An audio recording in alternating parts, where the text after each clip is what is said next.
Good evening. Welcome to the regularly scheduled meeting of the Mayor and City Council of the City of College Park. I'm Mayor Bianca Motley Broom. We have a quorum present with council members Mackenzie, Karn, and Arnold. And so at 7:44 p.m., I'm calling the meeting to order. Our first item on the agenda is the Pledge of Allegiance.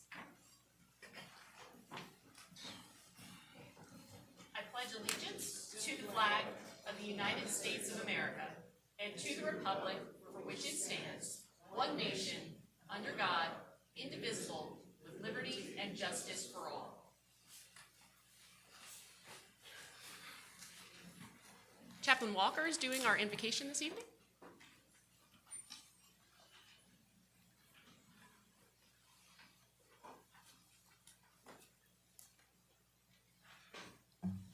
Good evening, Good evening. and it's a pleasure to be here on part of the College Department Police Department. Let us pray. O Holy Spirit, you who are above all spirits, as we gather together to participate in this meeting of Mayor and City Council, we're here to be with sworn representatives of College Park, along with all other members of leadership and management, to oversee, to witness, and to support the well-meaningness as we struggle to incarnate your spirit and brotherhood. College Park strives to be and become a city of fair laws, fair administration of those laws. As we do this, we can continue to become a city of dignity, honesty, fairness, and respect for one another, and to support all who strive to have more of a city fellowship and respect for all who live here and all visitors. As we turn and observe and enact this invocation, we invite all and everybody about having a religious representation in our city council matters. What does it mean to involve the clergy in such important matters? We give thanks, O God, for our mayor and our city council persons. Support them with clarity in their task. Assist them all in College Park to have and to become a vibrant and caring city. We also give thanks for all of those who serve in city government and labor on our behalf so we can have a safe, secure, and meaningful city. Assist us now, Lord, to enter into the conversations of tonight with one another, to focus on our needs, our wants, our hopes for a more unified and caring city, a respectful city, a concerned city, and a city striving to respect everybody.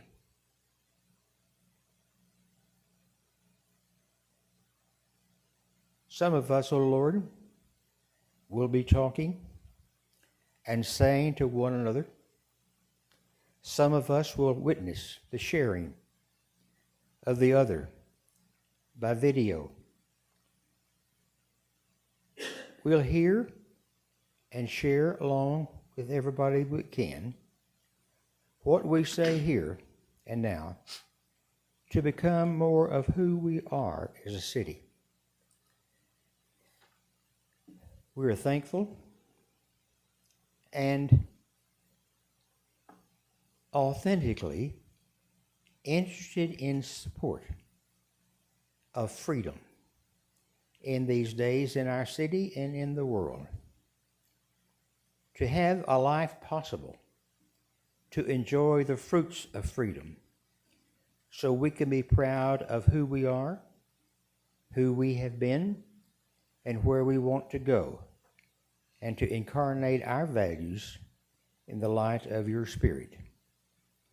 So in the name of freedom, integrity, love, and one another, amen. Amen.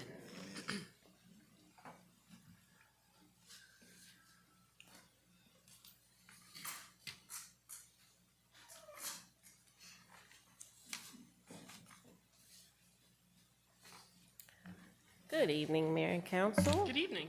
City Manager, Attorney, City Clerk, wonderful citizens of College Park. I'm here to read the Civility Pledge. The way we govern ourselves is often as important as the positions we take.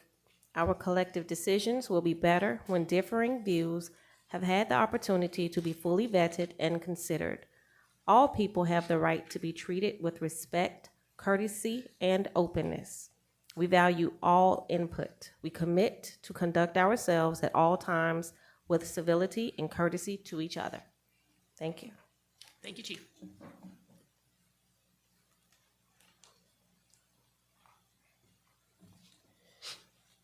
Good evening, Mayor, Mayor Pro Tem, council members, city managers, citizens, and visitors. I'd like to share a brief fire safety message with you. In the event of a fire or an emergency, please remain calm and proceed to the nearest exit. Exit signs are clearly marked throughout the building, 2 to the front and 2 to the rear. Please follow the direction of College Park staff to designated assembly areas. Once outside, please remain at the assembly point until further instructions are given by city personnel. If you notice smoke or fire during the meeting, please alert staff immediately and follow evacuation instructions. Your safety is our priority. Thank you for your attention. Thank you, Chief. Are there any additions, deletions, amendments, or changes to the agenda? I have an addition, Councilmember Carn? and my addition is, I just wanted to make everyone aware that this month is Women's History Month. And I would be remiss if I didn't take a moment out just to recognize and thank these young ladies that I have the honor of working with week in and week out. Obviously, I'm not a woman, but I was raised by women, and I have 3 daughters who have grown into very beautiful, wonderful women. And I have 1 granddaughter that sooner or later will be a woman. And I just want to say that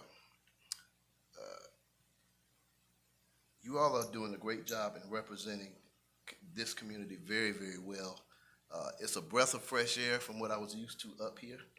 And on behalf of all the men in College Park, I just want to thank y'all for the camaraderie and for you all making remarkable achievements. And we have been making progress with this new body here. And I just wanted to recognize y'all. If you all see, we have some flowers here. Mayor, I see you have yours hidden there, but I didn't leave the mayor out, of course. No, they're right here, and I appreciate it. Thank you. And I just wanted to let y'all know we're looking forward to a great year. City manager, I'm a kinder, gentler man, We're working on it, thank and you. we're gonna have a good 26. So thank y'all. Thank you, sir. Are there any additional additions, deletions, amendments, or changes? We're keeping the roof on consent agenda? Okay. All right, is there a motion to approve the agenda? Motion. Thank you, Councilmember Carn. Is there a second? Second. Thank you, Councilmember Arnold. Any discussion? Hearing none, we'll move to a vote. All those in favor? Aye. That is unanimous.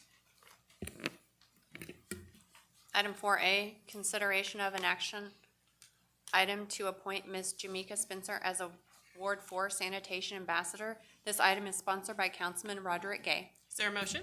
Motion. Thank you, Councilmember Carn. Is there a second? Second. Thank you, Councilmember Arnold. Any discussion? Hearing none, we'll move to a vote. All those in favor? Aye. That is unanimous. Item 4B, consideration of an action on a request approving 15 steering committee appointments for the comprehensive plan. This item is requested by Michael Hicks, Interim Economic Development Director. Is there a motion? Motion. Thank you, Councilmember McKenzie. Is there a second? Second Thank you, discussion. Councilmember Carn. All right, discussion, go right ahead. Now, those that don't have a 4th city manager, we want to have an opportunity Yes. to add our 4th. Yes, Right. 4 is the maximum, Okay. according to my team here. So do we need to make an adjustment to the number? If you'd like to have 4. No, I'm just saying for the actual motion. Oh, yes, we do. How about, may I make a suggestion that we read who's been approved, and then at the April 6th meeting, there's, the additions come? Or we could do that too, or we could just either take the number out so that we're not restricted, because if Yeah. it's saying 15, we That's, have that's, to come that's, back. that's cleaner to take Right. the number out. But yeah. just take the number out. Yeah. Okay. Okay. So who made the motion? I did. All right, Councilmember McKenzie, are you amenable to amending your motion to approving the steering committee appointments for the comprehensive plan and taking out 15? Yes. All right, and second was made by Councilmember Carn, is that right? Yes, All right, and you, does your second still stand? yes. All with- right. With the change. Yes, sir. All right. So, any further discussion? And the 11 appointees we've got are Yolanda Bell, James Walker, Ezron McDaniels, Renata Goodridge, Spicita Jackson, Jason Phillip, Randy Godfrey, Julian Reasonover, Kelly Sutton, Kenny Anderson, and Betsy Wiley, and there are a number that still need to be appointed. So, all those in favor? Aye. That is unanimous.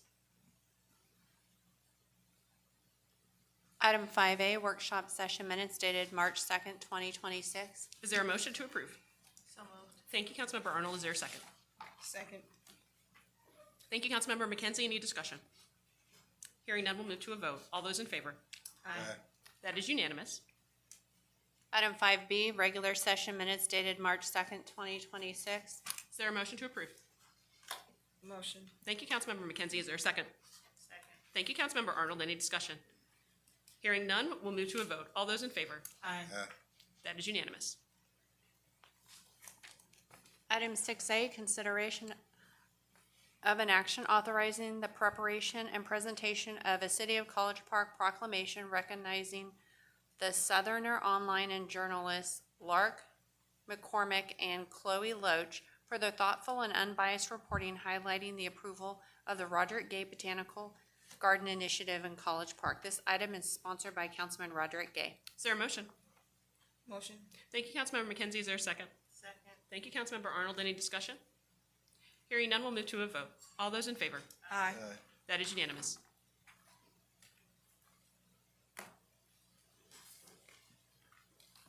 Next item is remarks of citizens. First, public comment. Tanya. Actually, correction, that would be Shakita James.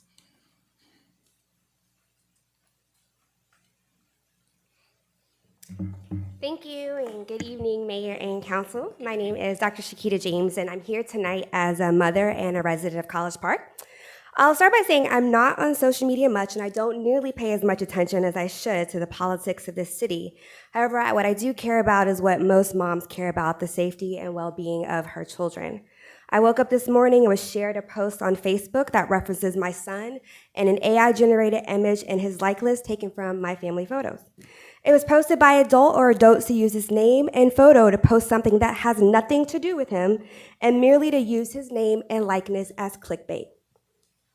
He had nothing to do with the core content of the post, and I'm sure you all could agree to use a child as clickbait is irresponsible, immature, appalling, tacky, and quite sad, actually.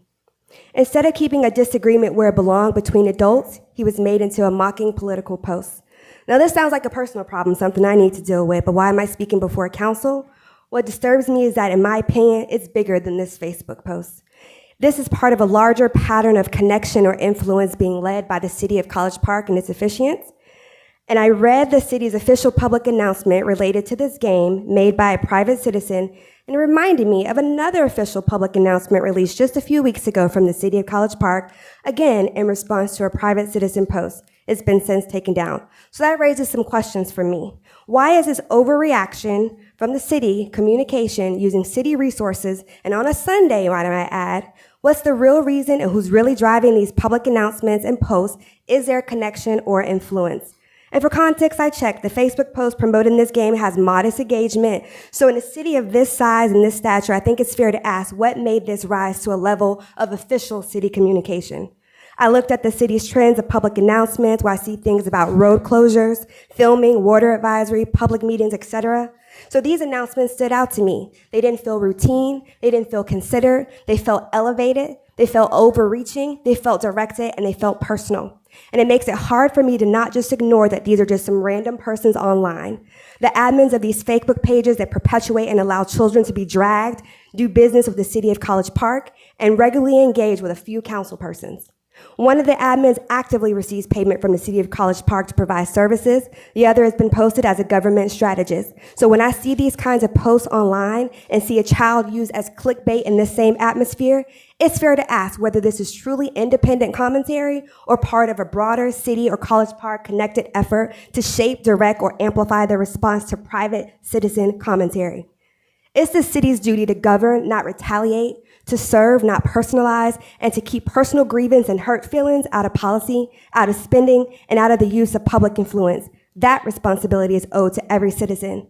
So it's deeply alarming to me as a mother and as a citizen, and I hope this community will ask the same questions I'm asking and hold the city and its elected officials accountable for how public power, public influence, and public spending are used, because at this point, it's not looking like the well-being of citizens. It's starting to look like the weight of city-connected influence being brought to infringe on free speech.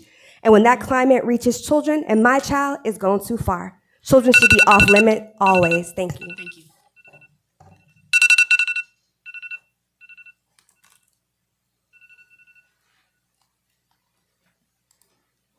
Tanya Austin.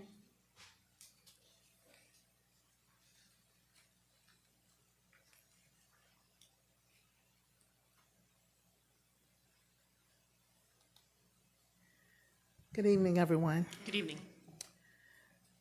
I'm wearing my shirt again. Integrity matters. And not to disrespect Mr. Webster, but I went on Google and AI to give an updated definition of integrity. Integrity, doing the right thing in a reliable way. At its core, it refers to the quality of being honest and having strong moral principles, accountability, trustworthiness, wholeness of character. Integrity matters.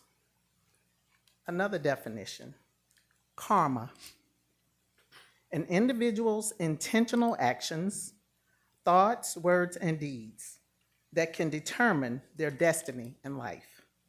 It implies that positive actions yield positive results, while negative actions lead to negative consequences. In other words, what you sow, you shall reap. What and who do you represent? What will your legacy be in the city of College Park? I'm asking for the citizens, and I'm asking you to ask yourselves, what will your legacy be? Did you leave the city and her people better off? Or will you be remembered for chaos, corruption, bullying, disrespectful towards your colleagues and your constituents? Ask yourself each day, how can I be a better representative for the people of the city I serve? I'm elected to serve.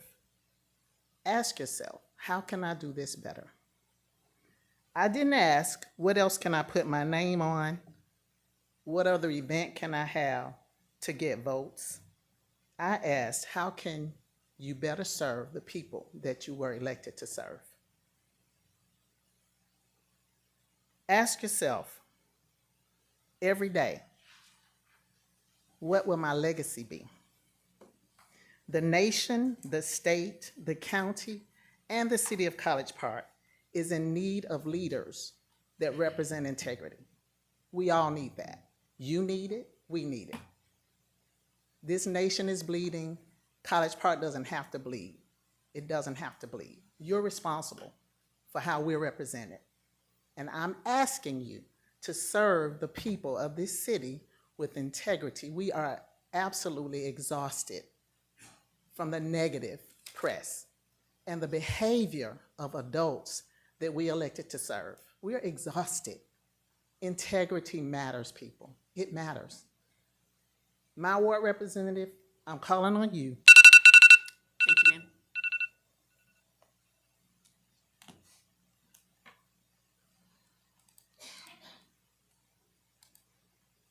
Eugene Turner.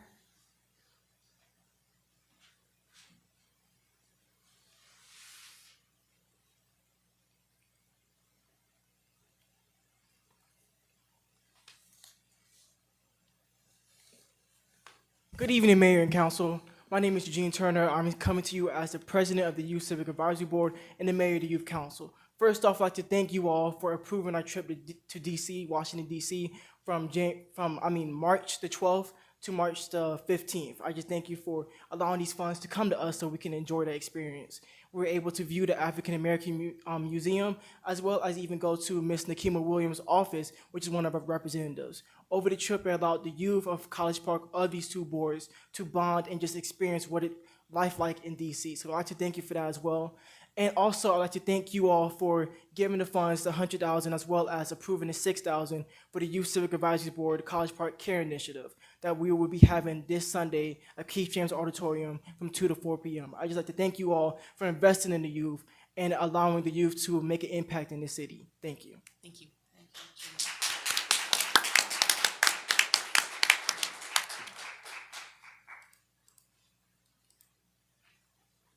Dr. Chisulo.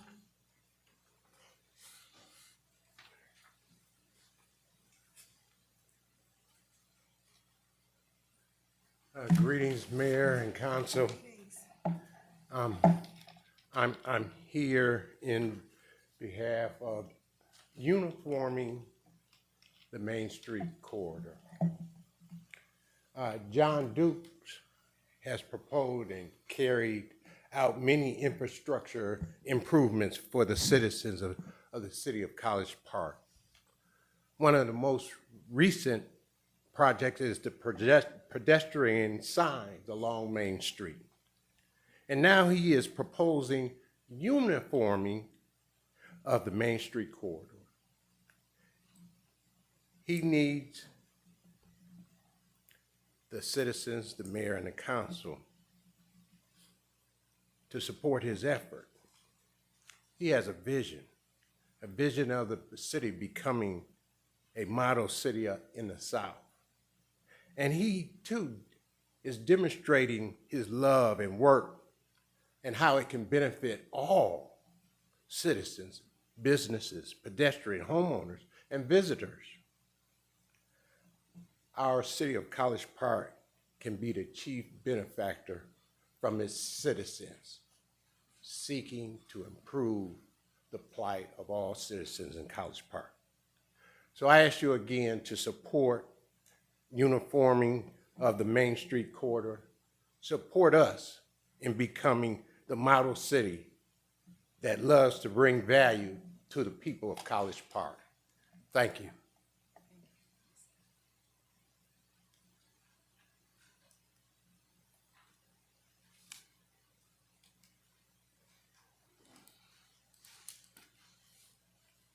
Grace McPhillips, Lunsford.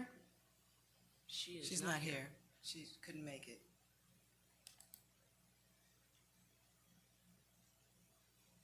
Aaron Lissence. My apologies.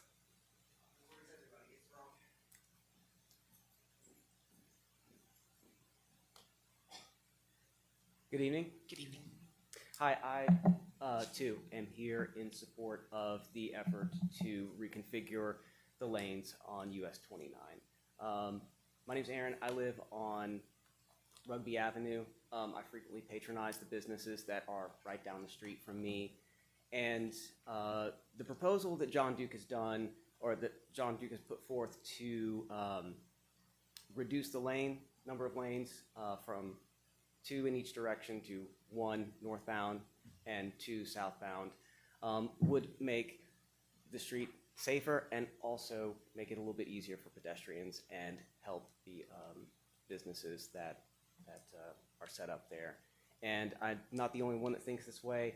I really do encourage the council to take a look at the proposal. The thoroughness of the data he just put a lot of work into it, and it does make a lot of sense. So that's all I have, and I hope you guys have a great evening. Thank you, sir. Thanks, Aaron.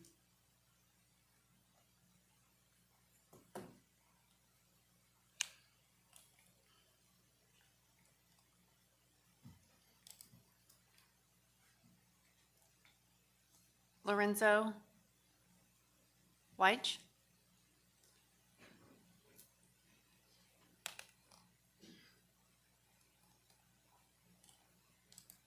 All right. Good evening, council, mayor, Good city evening. officials.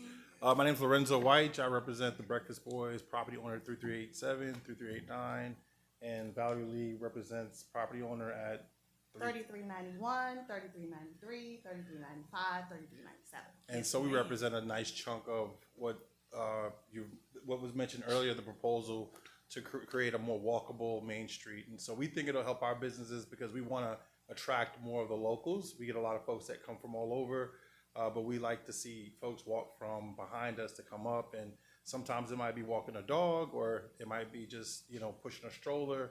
And just that little bit of connectivity will help them come into our businesses. And so we support it. And we don't want to get it before the process. We respect the process. So we just want to show our support, but we want to go through the process, and whatever you decide is what it'll be.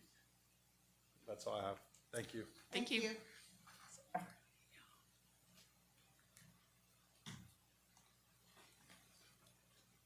Madam Mayor, that is all I have for public comment at this time. All right, if anyone wishes to speak and they did not get a chance to sign in, they can do so at this time. Seeing none, we will keep on moving forward. We don't have any public hearings, so we're on to the consent agenda. And before you sound that, Madam Clerk, I do believe it's my understanding that our city attorney told us we had to bid out. Oh, I apologize, sir. Good evening. Apology is accepted. Good evening, Mayor and Council. Good I'd like to evening. greet you all tonight in the greetings of peace. My name is Larry Brady Evans. I reside at 2112 West Princeton Avenue, College Park, Georgia. I'd just like to comment on the city. The positive things that you all are trying to do.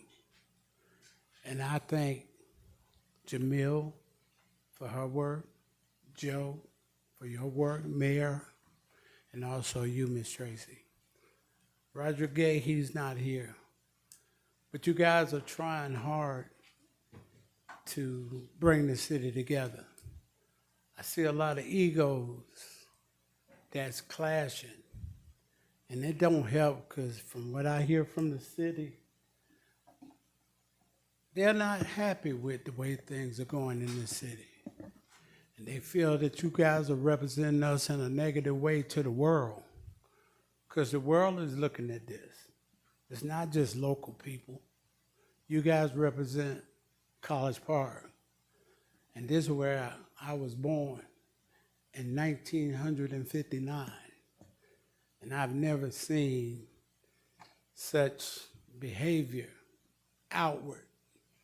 Now, they may have did it in the back room, but when they came before the public, they conducted themselves with dignity, respect for each other, and tried to move forward. And I hope and pray that this is what we're setting out to do. And a special thanks to the city workers, the waterworks department, sanitation, couple of others for the hard work that I've seen these guys do throughout the winter. When everybody else was in the house warm, they was in the trenches trying to repair the streets, keep the lights on, and so forth. So with that being said, I hope and pray that you guys get it all together. And I feel like a lot of other citizens here feel the street do need to be widened. It's very congested going up through there. And me personally, I've had bad experiences in my vehicle. So I do hope and pray that you all take in consideration what has been opposed to widen that street and do the proper things to bring peace, happiness, and joy. And for the record, this is where I live, this is where I play, Thank you, sir. and this is where I stay. Have a blessed day. Thank you. Thank you.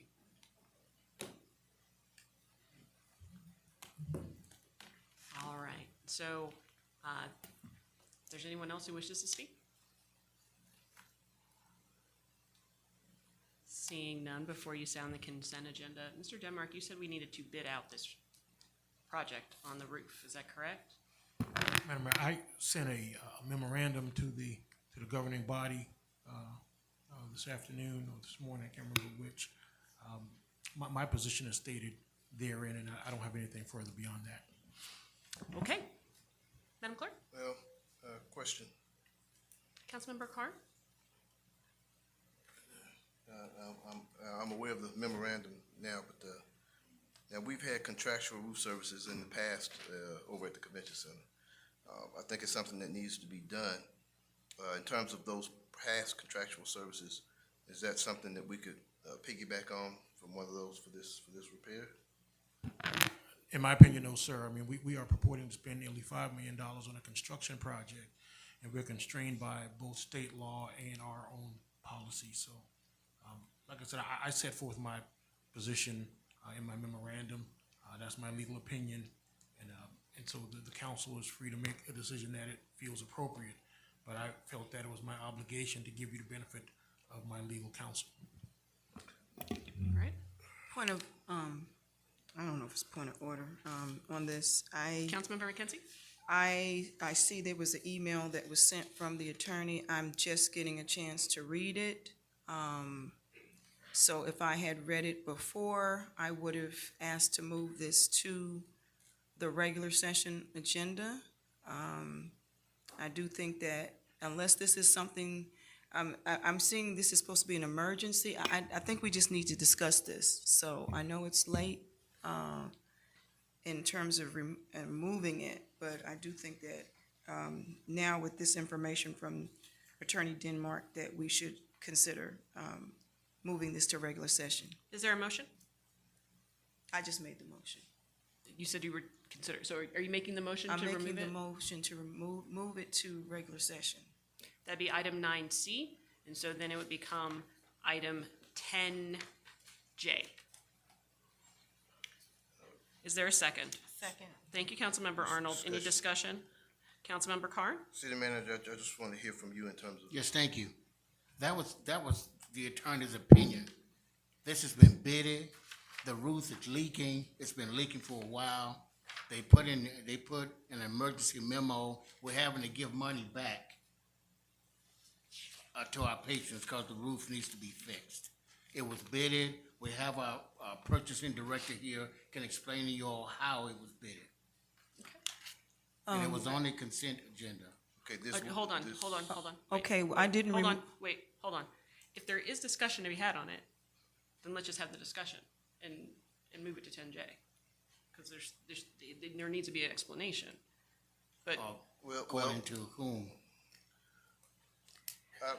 Councilmember Carr? I'd like to I hear was from, actually speaking, so sorry. I would like to I acknowledge maintain my. Councilmember Carr, and then I will come to you, Councilmember No, McKenzie. I apologize. Okay. Councilmember McKenzie. I did not make a. Hold on, wait. I want to clarify my motion. Okay, Okay, I did not make a motion to remove this from the meeting. The motion is simply to put it on the regular session so we can discuss it. That's Right. all. 9C to 10J. Correct. Councilmember Carr? Okay, City Manager, I thought I heard it was bidded out. Okay, I'd like to hear from purchasing, whether we hear from purchasing now or. It'll be after. Later. Okay. All right. All right. Any further discussion? Hearing none. All those in favor? Aye. That is unanimous.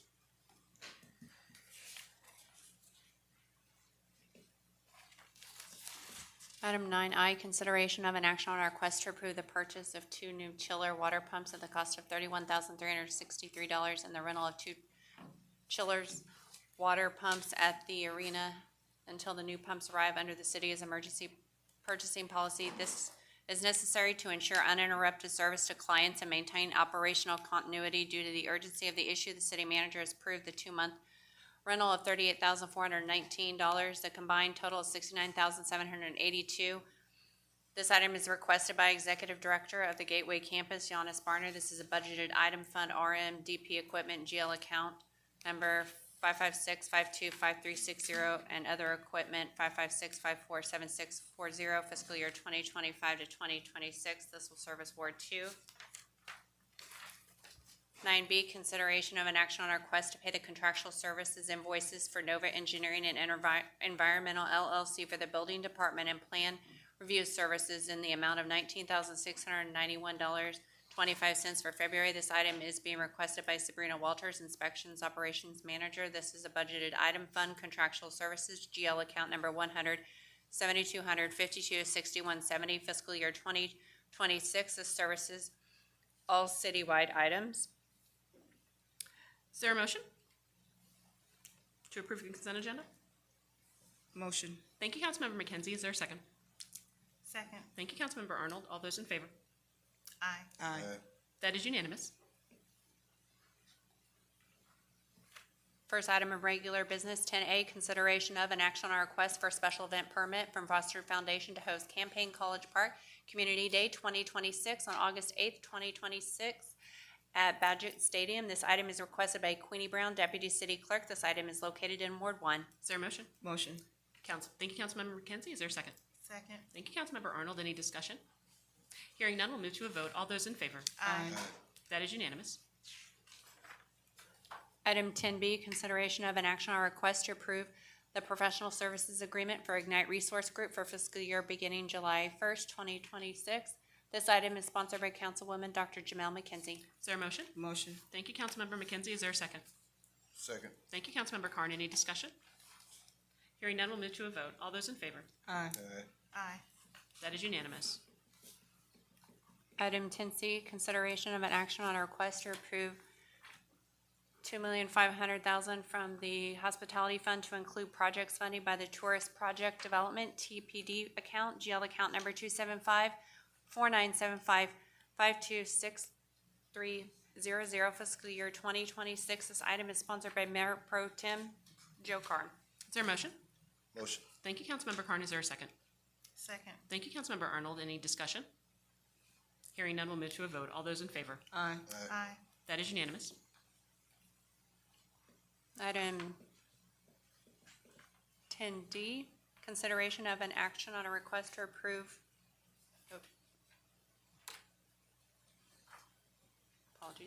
consideration of a resolution authorizing the expenditure of tourism product development TBD funds for tourism-related capital improvements. This item is sponsored by Mayor Pro Tem Joe Carn.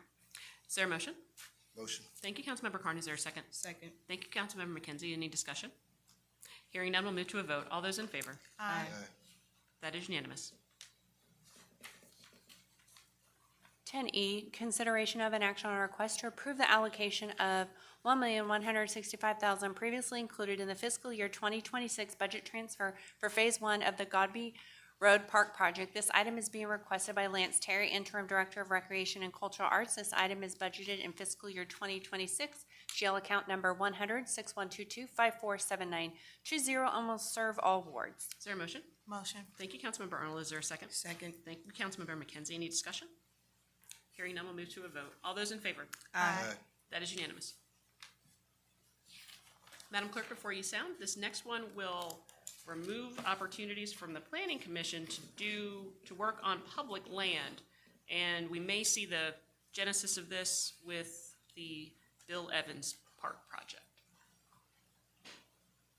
Item 10F, consideration of an action on request to consider proposed revision to Chapter 17 subdivision ordinance. This item is sponsored by Mayor Pro Tem Joe Carn. Is there a motion? Motion. Thank you, Councilmember Carn. Is there a second? Second. Thank you, Councilmember McKenzie. Any discussion? Hearing none, we'll move forward to a vote. All those in favor? Aye. Aye. That's unanimous. And prior to 10G, before you sound that one, we may be running our businesses out of business within a week if we can cite them one day at a time. First violation, second violation, third violation. They all start new every day. And it doesn't say anything about giving somebody an opportunity to cure. So if we see a liquor store go out of business quickly after this, don't be surprised. Madam Clerk?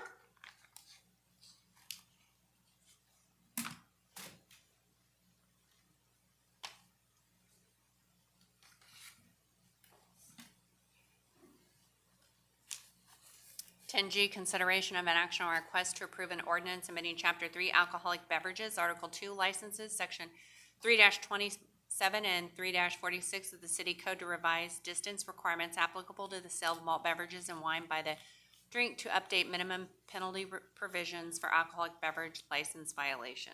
Is there a motion? Motion. Thank you, Councilmember Carn. Is there a second? Motion dies for lack of a second.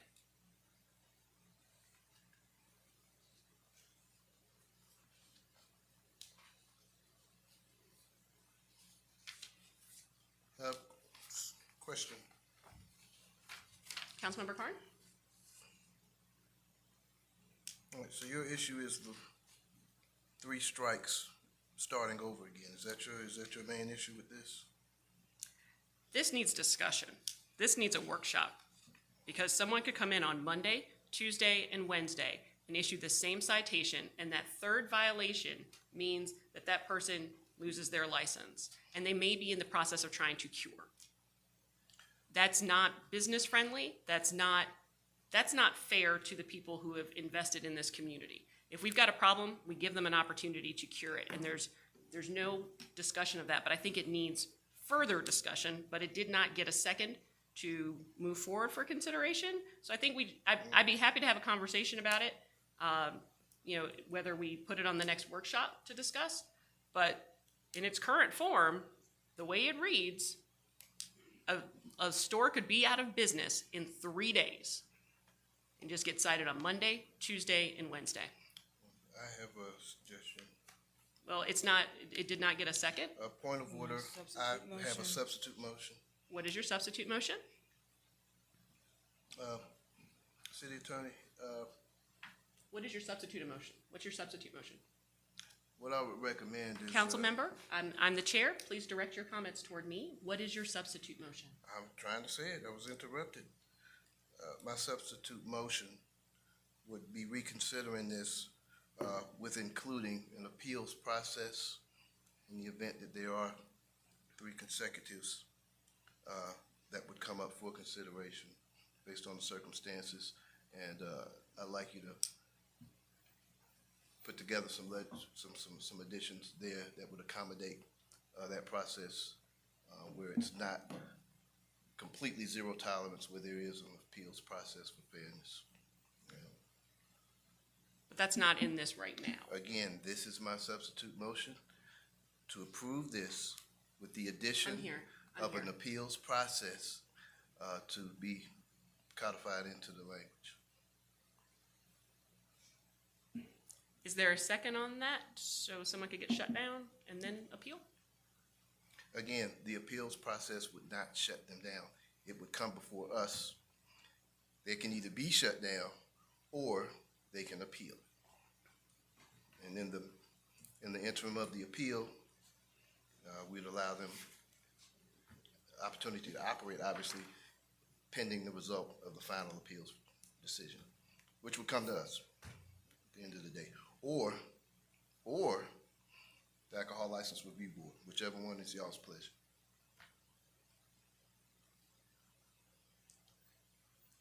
Or it could come back next meeting with that information. And is there a second? Motion dies for lack of a second.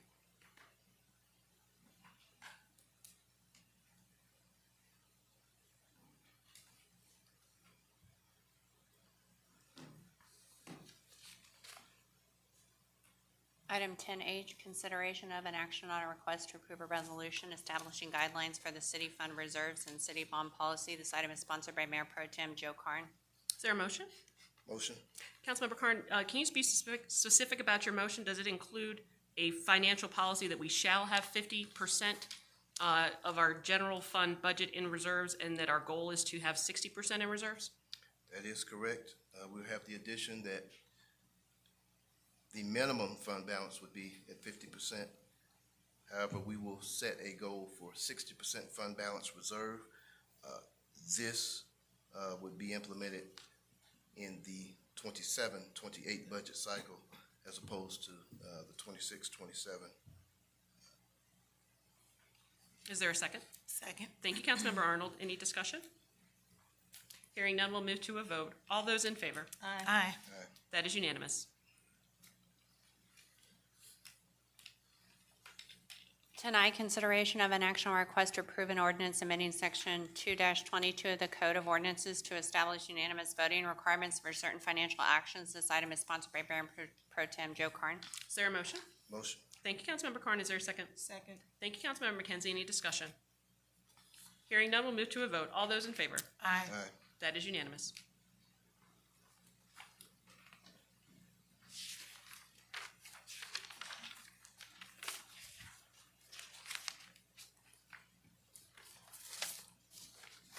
Item 10J is consideration of an action on a request to approve a cooperative purchasing agreement with Tecta America in an amount not to exceed $4,767,200 for JOC roofing services at GICC. This award will allow the city to procure roofing services under Omnia Cooperative Contract 04-29. This item is requested by Giannis Barner, Executive Director, Global Gateway Campus. This is a fiscal year 25-26 budgeted capital improvement funded item.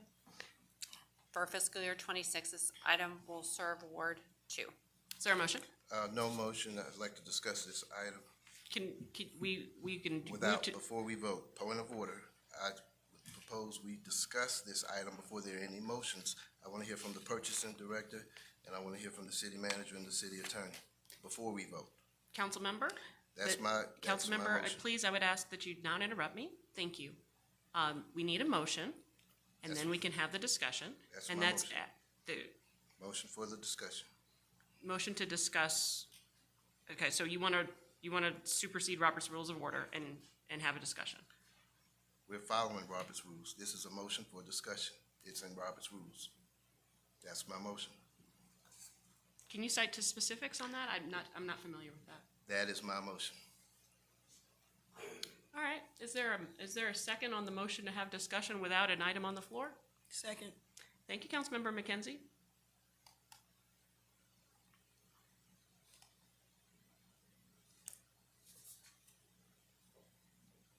All right. Do we need to vote? Council, Do we need to vote? You gonna call for the vote? is there any discussion? Motion and a second. The motion was for discussion. Right, there's discussion with every motion. So I asked if there's any discussion. Hearing none, we'll move to a vote. All those in favor? Aye. All right, that is unanimous. All right, Councilmember, what would you like? city manager, Councilmember? I'd like to hear from the Councilmember. purchasing director. Okay, but I would ask that you direct it toward me as the person who is chairing Mayor, the I'm meeting. directing that towards the city manager to bring his department head here to discuss this. Again, I asked for discussion. And Councilmember? that did not mean discussion. Councilmember, I would ask that via we your maintain permission. civility. You gave me the and- floor, Mayor. I I did- appreciate not being interrupted. City Councilmember? manager, I'd like to hear from the purchasing Councilmember, director. Councilmember, I would ask. Mayor, you that gave as- me the floor.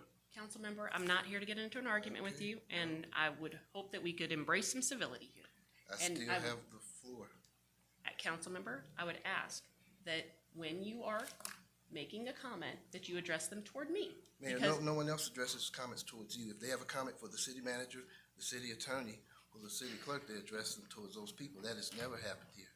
City manager, I'd like to hear from the purchasing director for Councilmember, I discussion. would ask that you address them to me as I the just chair of the did, Mayor. meeting. I just Okay? did.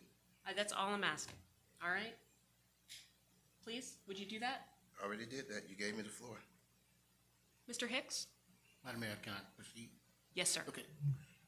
Carlton and Giannis, can you guys come down, please?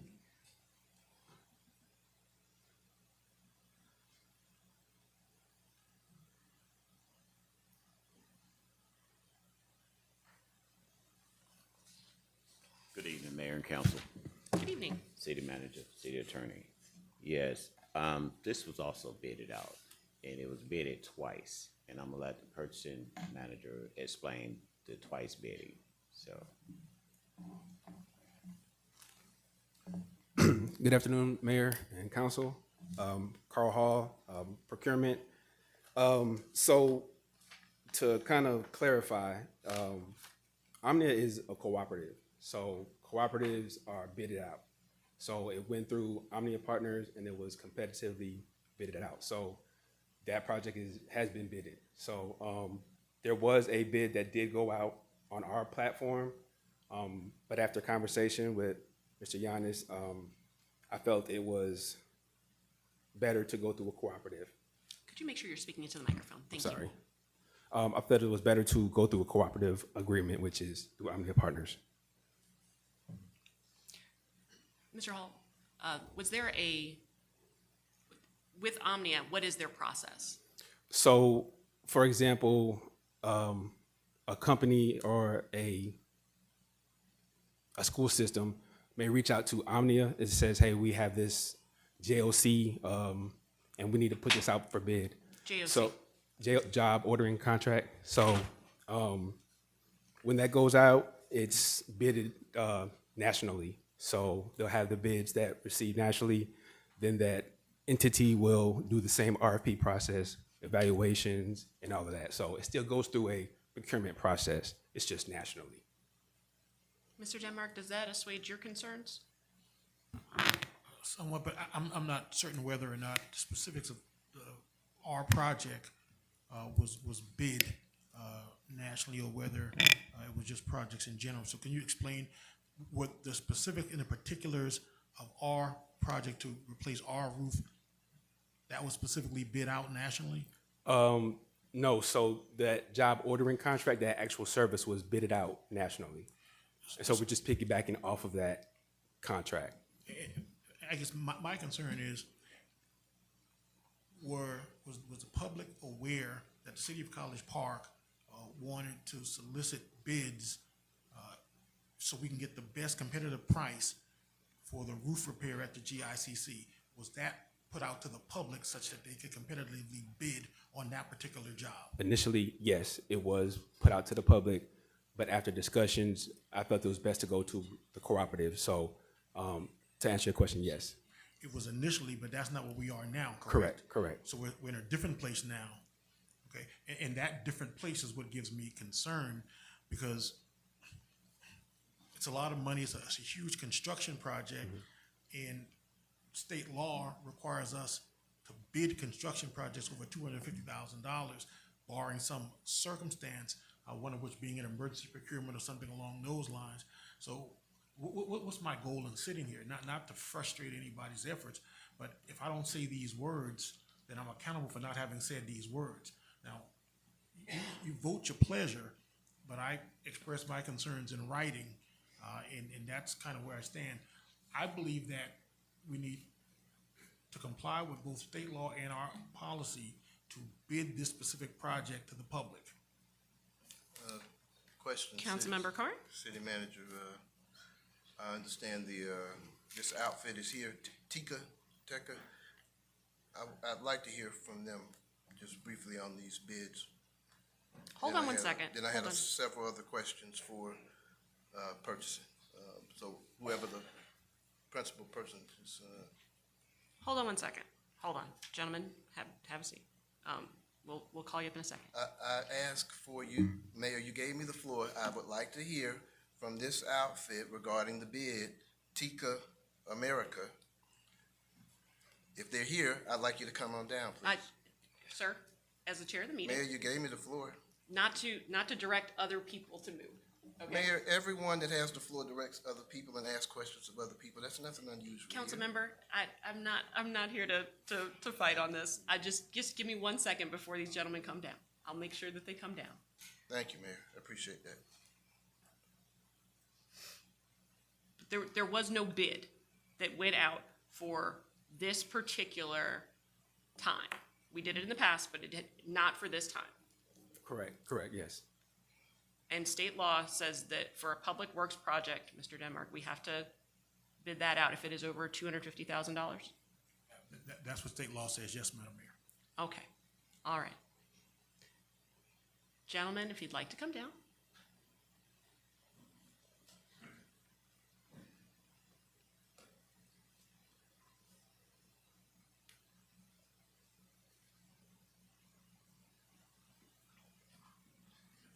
Could you introduce yourselves, I'm Andy please? Carr. I'm with Tech America. I manage all the government contracts in all 50 states for the largest roofing company in America. Thank you, sir. Okay. And you are? Hold on. I'm Jason Schaefer with Tech America here in Atlanta. Okay, Wade Lancaster with Tech in Atlanta. okay. All right, Councilmember Carn, go ahead if you'd like to ask questions of them. I'm assuming you're the principal. You look like you're the oldest, so I guess you're the principal. Now, before you start, unlike the mayor, I don't know what was bidded out or when it was bidded out or whatever have you. So if you can give us a little clarity on this, and maybe that'll help. You guys can speak more on the specifics of when it was bid out. All right. It was just bid out within the last, how many months? The first time. Mr., I'm sorry, sir, can you come to the microphone? The first time was in November when it was bid out, okay? That was the first time. That was the first time it was bid out publicly, this specific project. And I understand it was bidded out twice. When was the second bid? And Mr. Hall? just lately was the second. Okay, the first bid was in November. The second bid was put out when? Purchasing. So technically, this is the second bid or bidding process, but through Omnia, but this is the second time. Okay. Okay, I guess what happened the first time? I guess let me start there. So with the turnover, I'm not really sure what happened with that process. I know the last manager was doing the due diligence, getting that project, but I don't know why it stopped. I think I got a little better understanding. This bid went out in November.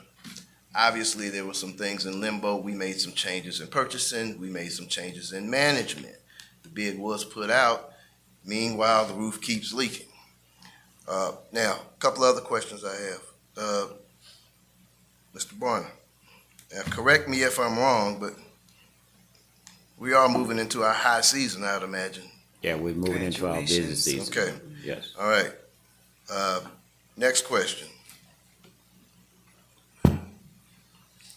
It's my understanding that we have multiple major leaks throughout different areas of the building. Is that correct? That is correct, yes. Okay, third question.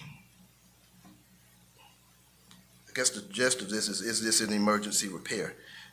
This Is the roofing condition getting better or worse? The roofing condition is getting worse, and it is in repair. Okay. Just spent over $67,000 in giving back refunds to our clients. Okay, purchasing, I'm assuming this was a public bid process? Excuse me, more national bid process? National bid Yeah. process.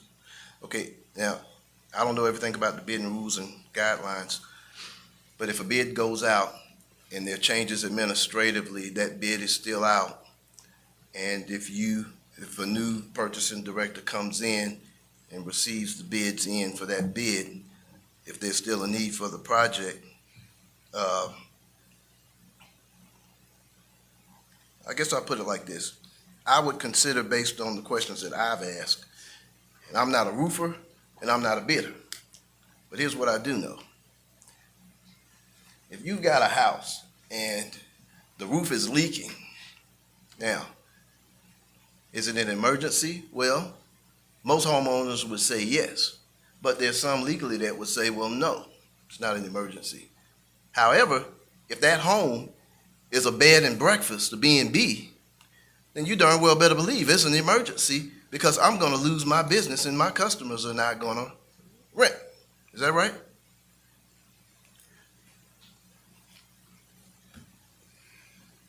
So city manager and city attorney, I'm going to kind of, I guess, hand it over to you guys. I think I got an understanding of what happened.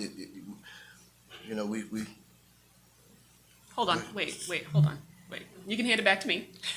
And Mr. Hicks? Yeah, thank you. So, Carlton, why don't you explain Omnia Cooperative Agreement?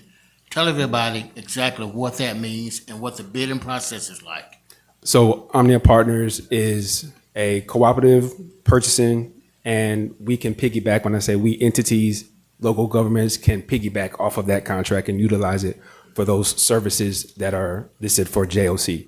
So that's what cooperatives are set up for. Right. Yeah, I'm not finished. And the one of the reasons I wanted him to explain that is so that you all can understand the process of the cooperative contract agreement. Then secondly, this is not the first time that this roof has been brought before mayor and council. Mercedes Miller tried for years to get this roof fixed. And each time it came before the budget process, it was kicked out. And so now we're at a place where we're in dire straits, where it's leaking all over the place. 63,000, we had to refund. So according to Mr. Denmark, and the memo that he sent, he didn't think that what Giannis put in the memo constituted quote unquote an emergency. But that's where we are now. We're giving money back for clients because the roof is leaking all over the place. All right, thank you, Mr. Hicks. Mr. Denmark, does any of this change your thoughts about this? Madam, I just want to read, because a lot of times there's the perception that I'm taking a point of view, but this is kind of just a straight recitation of the law. And when we talk about an emergency procurement, and under OCGA 369122 subsection E, it states that the emergency exception applies only where a project is necessitated by an emergency, which is generally understood to mean a sudden, unforeseen condition. Sudden and unforeseen. We've just said we've been talking about this for years. And so there's nothing about talking about a project for years that makes it sudden and unforeseen. Our own procurement policy speaks on it as well. We say that sudden and unexpected, which threatens life, safety, and the public necessity. Failure to anticipate normal needs, project deadline dates, or expanded or desire to expand the remaining budget funds does not constitute an emergency.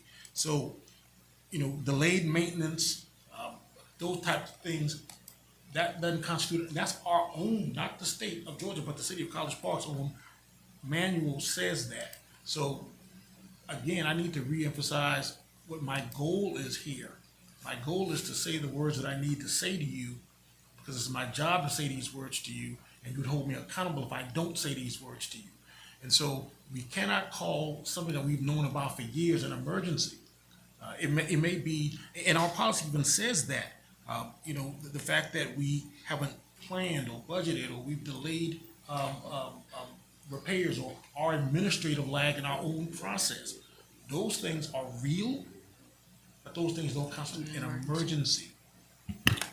Question. Councilmember Carn, and then I'll go to Councilmember McKenzie. Okay, City Manager, City Attorney, I hear you loud and clear. And I hope you all understand now, while I may believe it's an emergency, or she may believe it's an emergency, or whatever have you, at the same time, we have legal representation for a good reason, because there are a lot of state issues at play as well that we are looking at. I would suggest two things here. Now, if we reconsidered this request not as an emergency repair, but just as accepting the most qualified bidder from a bid that was interrupted administratively, with the caveat, City Attorney, purchasing, I forget your name, man, I'm sorry. Carl. You understand the City Attorney has concerns? Yes. Do you have documentation of exactly what was bidded? I'll have to look through some archives. I do have some that I looked at this morning, but. Okay, well, they may have their awarded bid. I get that. No, you have all the bidders? You mean from the first bid, right?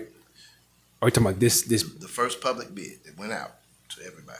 You'll have all of that information? November. I have to look for it. the archive files. And that's gonna show exactly what was bidded. Correct. And who bidded. Again, I guess, city attorney, obviously this was interrupted in December due to the change end of November, or whatever have you, but, if we consider this request not as an emergency request, but a continuation of the bid process that was administratively interrupted, what's the continuum of the bid process in terms of if we're not ready for a bid to go and we pick a bidder, we select a contractor for the project, then the administrative changes happen, does that invalidate a bid? No, the city can do whatever is advantageous when it comes to bids. So, no. So we can is cancel the the bid. possibility of moving forward, not as an emergency bid, but as a continuation of the bid process. Now, if the city attorney needs copies of that documentation of exactly what was bidded, I'd make that part of the motion if per city attorney, if this is not an emergency bid. I believe they've already indicated that the city of College Park initiated a bid process, and then we pivoted and moved to something different. And so now if we're gonna go back to our original bid and award somebody from that, then that might be okay.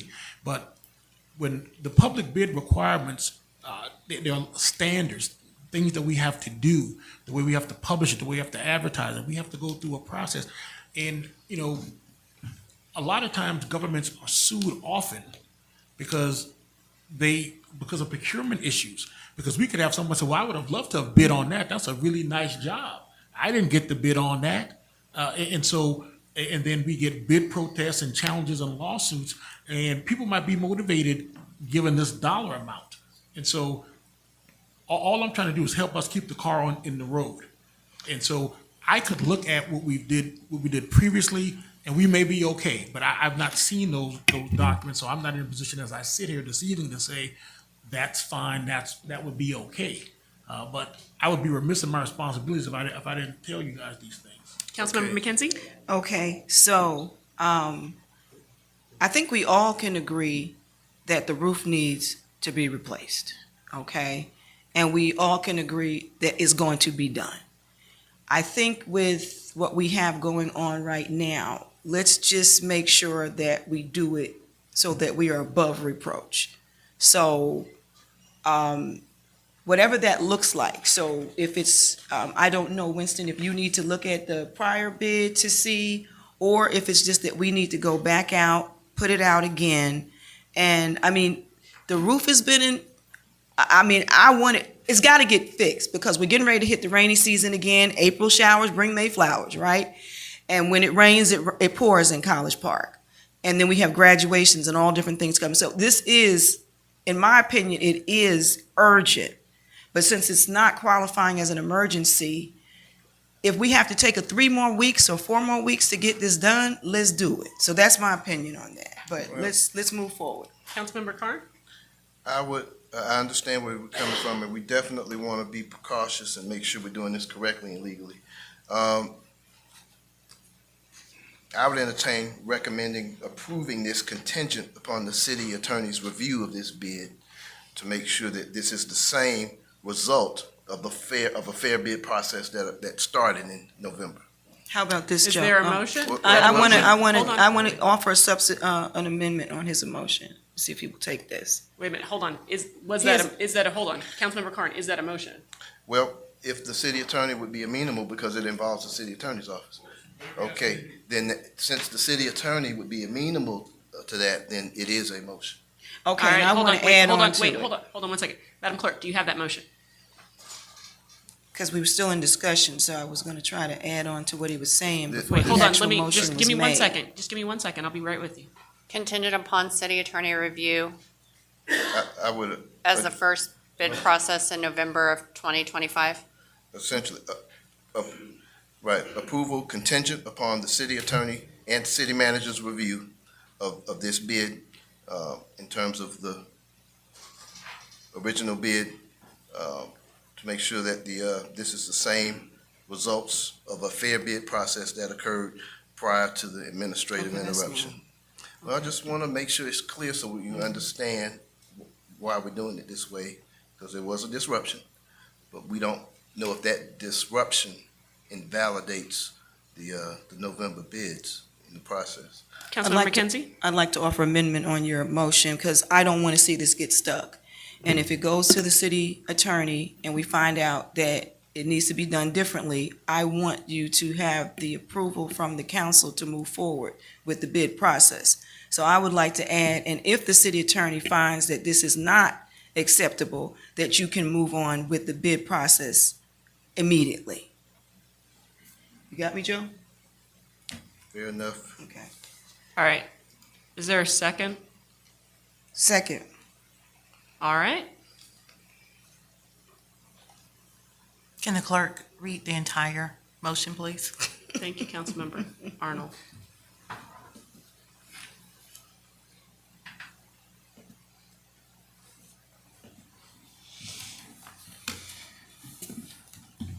Was that second by Councilmember McKenzie. McKenzie?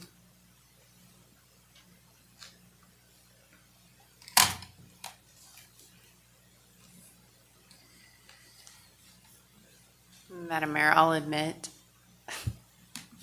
slightly confused here. Was the Councilmember substitute motion made by? The amendment to the motion was made by Councilmember Amendment, McKenzie. okay. Amendment was made by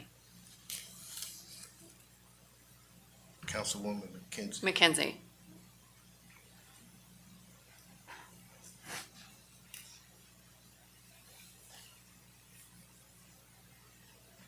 Okay, got it. Read the original and substitute? Altogether. I think that was her addendum. It was an addendum onto the motion. Okay. Mayor Pro Tem Carn moved to approve. Can you speak a little? Mayor Pro Tem Carn moved to approve the bid contingent upon city attorney and city manager review in terms of the original bid process that occurred in November of 2025. Councilwoman McKenzie motion to amend the original motion that if city attorney finds it is not acceptable to move along with the current bid process immediately. Seconded by Councilman Carn. McKenzie. McKenzie. City Attorney, is that acceptable language? I'm not signing this. All right, any discussion? City Manager, is that acceptable method to move forward here? Hold on, hold on. Any discussion? I have a question. Councilmember Arnold. So I want to make sure that the motion is achieving what both of my colleagues have said. And the goal is for the attorney and city manager to review the original bid Right. and all of the submissions to make sure that we have the same outcome with this particular organization. Right. And if not, to rebid immediately. That's right. Is that correct? That's correct. Because that's not what I was hearing the clerk read. Oh, that's That's what I why I'm meant, though. asking Yeah, I'm the glad you question. clarified. That's what I Okay. meant. Because I said I didn't want it to get stuck. If the attorney does find that this has to be rebid, we want them to be able to do And it. it goes back out. Right. We don't want to have to wait till another meeting. The attorney could get the answer tomorrow, and then we wait 2 weeks to come back again. I want us to be able to move forward with the bid. Can you reread it, please? Thank you, Councilwoman Arnold. The amendment should state, if the city attorney finds it not acceptable to move along with the current bid and The to outcomes. accept, the outcome, Well, the current bid in general, just, right? current bid That outcome. bid is good. Or not.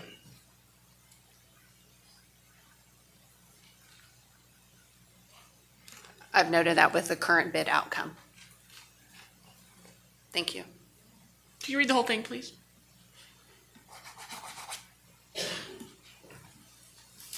Mayor Pro Tem Joe Carn moved to approve this item contingent upon city attorney and city manager review in terms of the original bid process in November of 2025. Councilwoman McKenzie made amendment to the motion if city attorney finds it is not acceptable to move along with the current bid outcome. And it was seconded by Councilwoman McKenzie. No, you left down, if he finds it's not, then to go ahead and rebid. If it's, I don't think I heard you say that.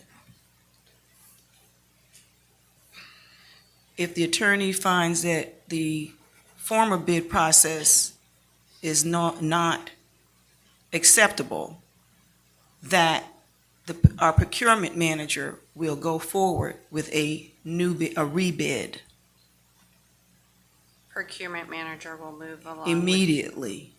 Why don't we just put it out for bid tomorrow?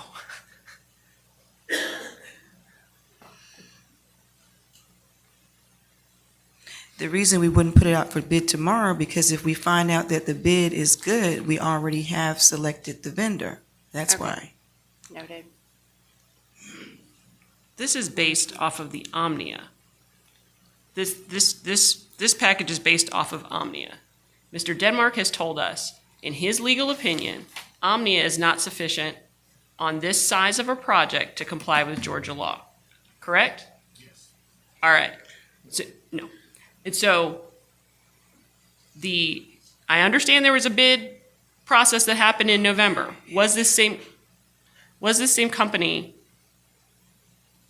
the selection at that time? There hasn't been a selection made from the first initial bid. Okay. That's what we're talking about. It's out there, it hasn't been closed. So can we go back to what was done in November? This is what they're saying.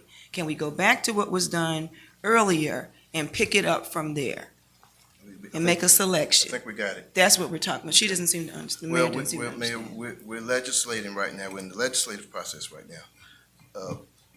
Kelly, just make sure that this understanding is that this new consideration is not an emergency bid. Make sure he's comfortable with it, because I'm not signing this. City Attorney, you understand? who's taking the I'm emergency? good with it. I'll take a look at it, and either we're good or we're not, and I'll let you know. All right. So any further discussion?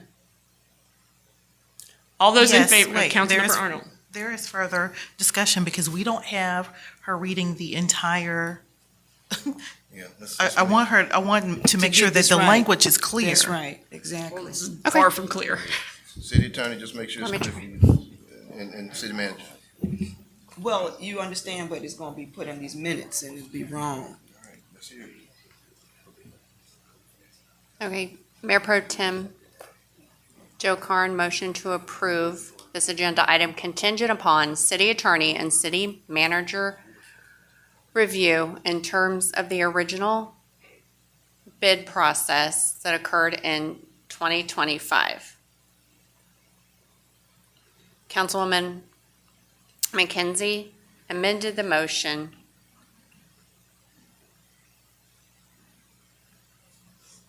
to include if city manager finds it is not acceptable.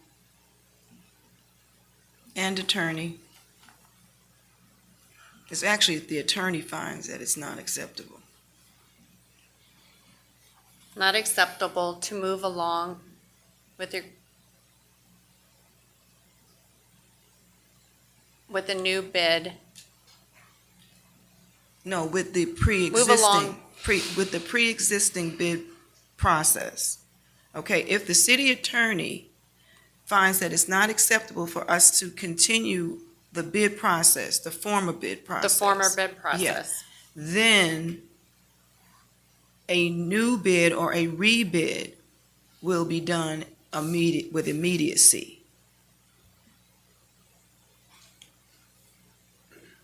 And that's the substitute motion. That's an Correct? amendment to the motion. Oh, it's an amendment to the motion.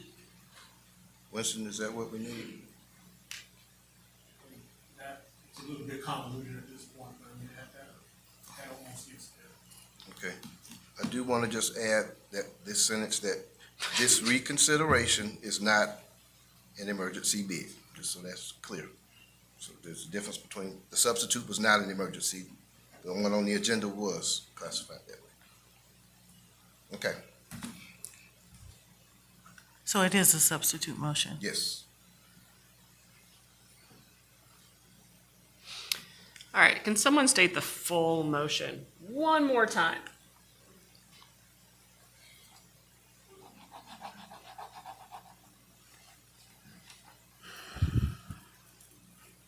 Mayor Pro Tem Carr, motion to approve the agenda item contingent upon city attorney and city manager review in terms of the original bid process in November of 2025.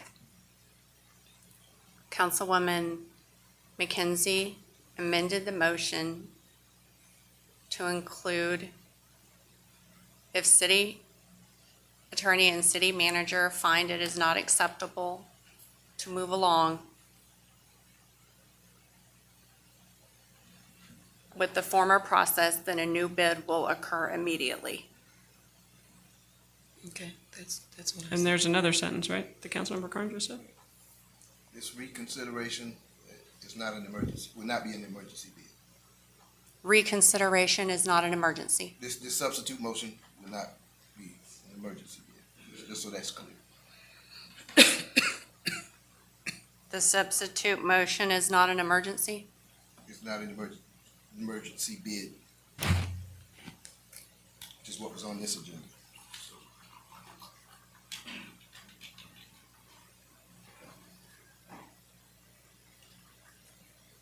Thank you, sir.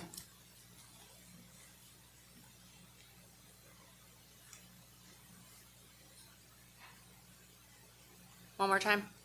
Okay. Mayor Pro Tem Joe Carn.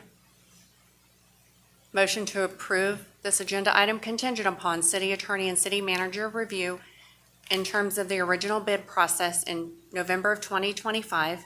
Councilwoman McKenzie, motion to amend this item if the city manager and city attorney find it is not acceptable to move along with the former process, then a new bid will occur immediately. The second portion to include the substitute motion is not an emergency bid. All right. So, Councilmember McKenzie, does your second still stand? Yes. All right. Any further discussion? Hearing none, we'll move to a vote. All those in favor? Aye. That's unanimous.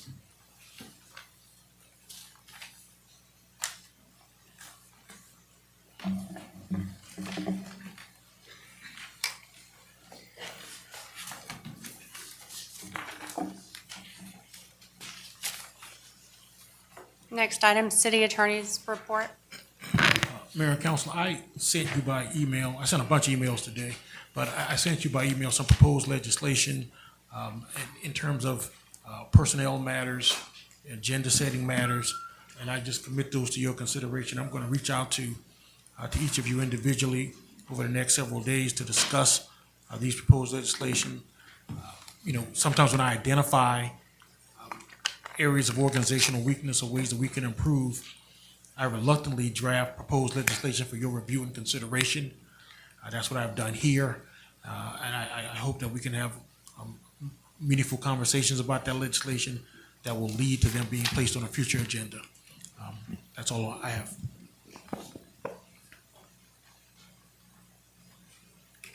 City manager's report. Just a couple things. I certainly want to see the same type of energy from the city attorney on some other things that I've seen on the agenda before that we didn't get any kind of effort, memos, conversation. So in the future, I hope that we get the same kind of energy on some other things that may be questionable when it comes to procurement. Thank you. The other thing I want to state for the record is, I don't know Tecta from Adam. But when my team member tells me that the roof is in such dire strait that we need to get the roof fixed, then I'm listening, because eventually I'm responsible. So, Your Honor, we're gonna get the roof fixed, we're gonna get it bidded, we're gonna get it right. We're just gonna do whatever we have to do to make sure we quarantine off those areas if and when we do get some rain. So we'll work on that. A couple things. One of the things I wanted to, got some great news, just some highlights from our city manager's report. In HR, want to give kudos to HR because in February, we had no accidents. Citywide, we had no accidents, so that's a great thing. Thank you, Crystal, and your team, Chris Wilson, and the team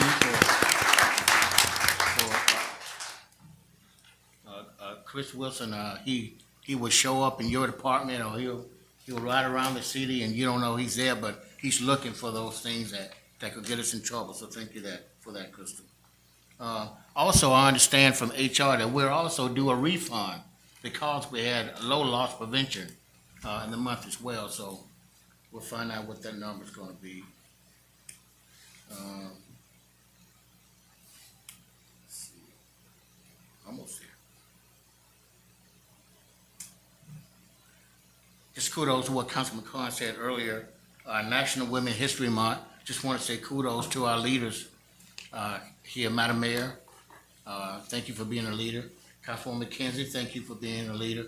Councilwoman Arner, thank you for being a great leader. I think, we've got some powerful, powerful leadership here, and I'm honored to work for all three of you.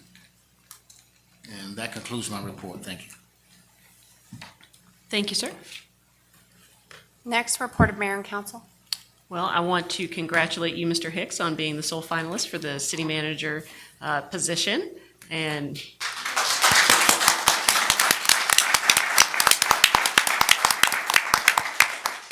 looking forward to working with you and keeping it up and building the community that we deserve. So congratulations to you. Our first town hall of 2026 will be on Wednesday, March 25th at 6:30 in the College Park Public Safety Complex. We've got a number of things to talk about. Looking forward to connecting with our neighbors, sharing some updates on city priorities, and I believe Mr. Hicks, you will be making an appearance as well, so we're looking forward to seeing you there. And you'll also get some updates on the participatory budgeting process. We had to make some adjustments to the timeline that were necessary due to some factors outside of our control, but we are actively partnering with city leadership to keep the initiative moving forward. And the transparent feasibility reviews are going to take place throughout April, and then community voting will come after that. And so those winning projects will be announced in early May and move forward toward implementation. So looking forward to that as well. And if anybody knows me, they know that I love reading. And so I've had opportunities past few days, went to Harper Elementary School in recognition of Women's History Month in their media center and got to talk about some books that I love and talk to the SOAR club there of future female leaders, and wanted to celebrate them and also celebrate women whose leadership continues to shape our community even at this moment. Actually, Harper Elementary School is in the city of Riverdale, and their mayor is a trailblazer in her own right. Mayor Evelyn Wynn Dixon is someone that we all know and love and try to emulate with her leadership, grace, and wisdom that she brings to her city. And we had a great event here this morning. Thank you to Mr. Hicks and Councilmember Carn for coming to College Park Elementary. We partnered with Georgia Forward and First Readers to support early childhood literacy with the pre-K class over there. We read 2 books by Malcolm Mitchell, who is a Super Bowl winning football player, but has, since his retirement, devoted all of his time to making sure that Georgia's kids are reading on grade level, especially by 3rd grade.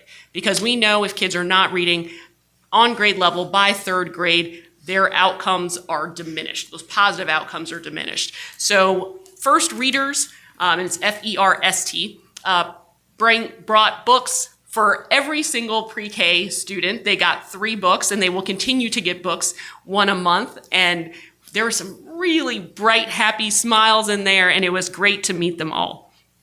And since she is still here, I want to thank Valerie Lee for hosting us for our International Women's Day celebration that we did earlier this month. We had USA Today bestselling author Marty McDonald for an Audacious Ask workshop that really dove deep, encouraging participants to lead with clarity, with confidence, and purpose.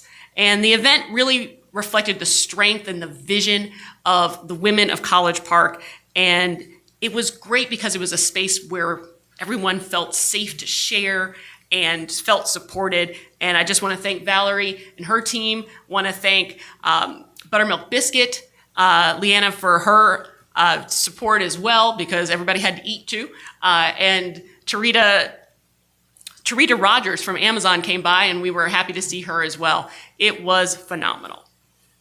And last week, we were all in Washington, D.C. at the National League of Cities Conference. I went up a little bit early as president of the Georgia Municipal Association and had the opportunity to meet with congressional leaders, both in the House and the Senate, and also got to speak with the White House Office of Intergovernmental Affairs. We talked about a number of things, but the primary discussion was housing.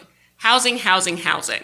The 21st Century Road to Housing Act passed the Senate 89-10, actually while we were in the midst of discussions up on Capitol Hill. And that act will allow us to have greater flexibility to do infill housing, greater support and fewer regulations to ensure that in the midst of this housing crisis that we have tools that actually allow people to get housed. So there is a huge push at NLC to ensure that the House takes up the measure, and the president has already said that he is supportive of it, and both of our Georgia senators are in support of it as well. And so it was a very good opportunity to talk with their staffers about all the things that we have priorities about here in Georgia and in College Park. So I thank everyone for their support in that. And as a board member of the National League of Cities, I participated in a number of policy discussions, spoke with about 15 mayors across the country regarding immigration and the impacts to their community from coast to coast. And while the particular situations are different, we found a great group. We were there for about 4 hours talking about all the ways in which different communities are tackling some of the opportunities and the challenges that they see in this particular climate. So want to let everyone know, from April 10th to 11th, there is a volunteer opportunity. The statewide Line Dance Showcase and Seniorpreneur Expo is going to be at the GICC, and we're certainly excited about that. It is hosted by the Georgia Association of Senior Centers, and it advocates active aging, entrepreneurship, and community connection. And we need volunteers to support in a range of roles. And you can find out a little bit more about this. I sent this out in my newsletter, but we need registration and guest services, line dance floor coordination, stage support, vendor assistance, and hospitality. And in exchange, you get a fancy t-shirt and lunch, and then free parking too. So if you are interested, please do not hesitate to reach out. And you can email admin, ADMIN, at thegasc.org with your name and phone number to sign up. That's all I have. Councilmember McKenzie?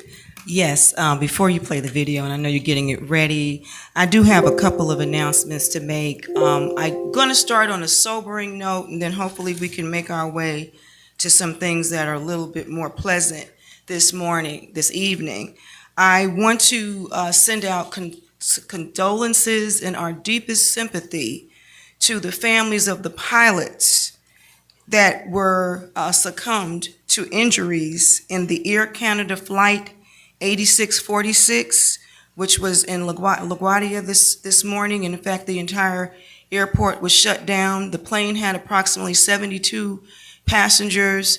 We believe that all the passengers will survive, but there are at least 41 with serious injuries. So I want to just let those families know, and being the wife of a captain for Delta Airlines, I feel for those wives, those mothers, those children who may not see their parents come home this evening. So our thoughts and prayers are with you. I also want to address one of the elephants in the room, which is that we were on the news again at 6 o'clock, College Park.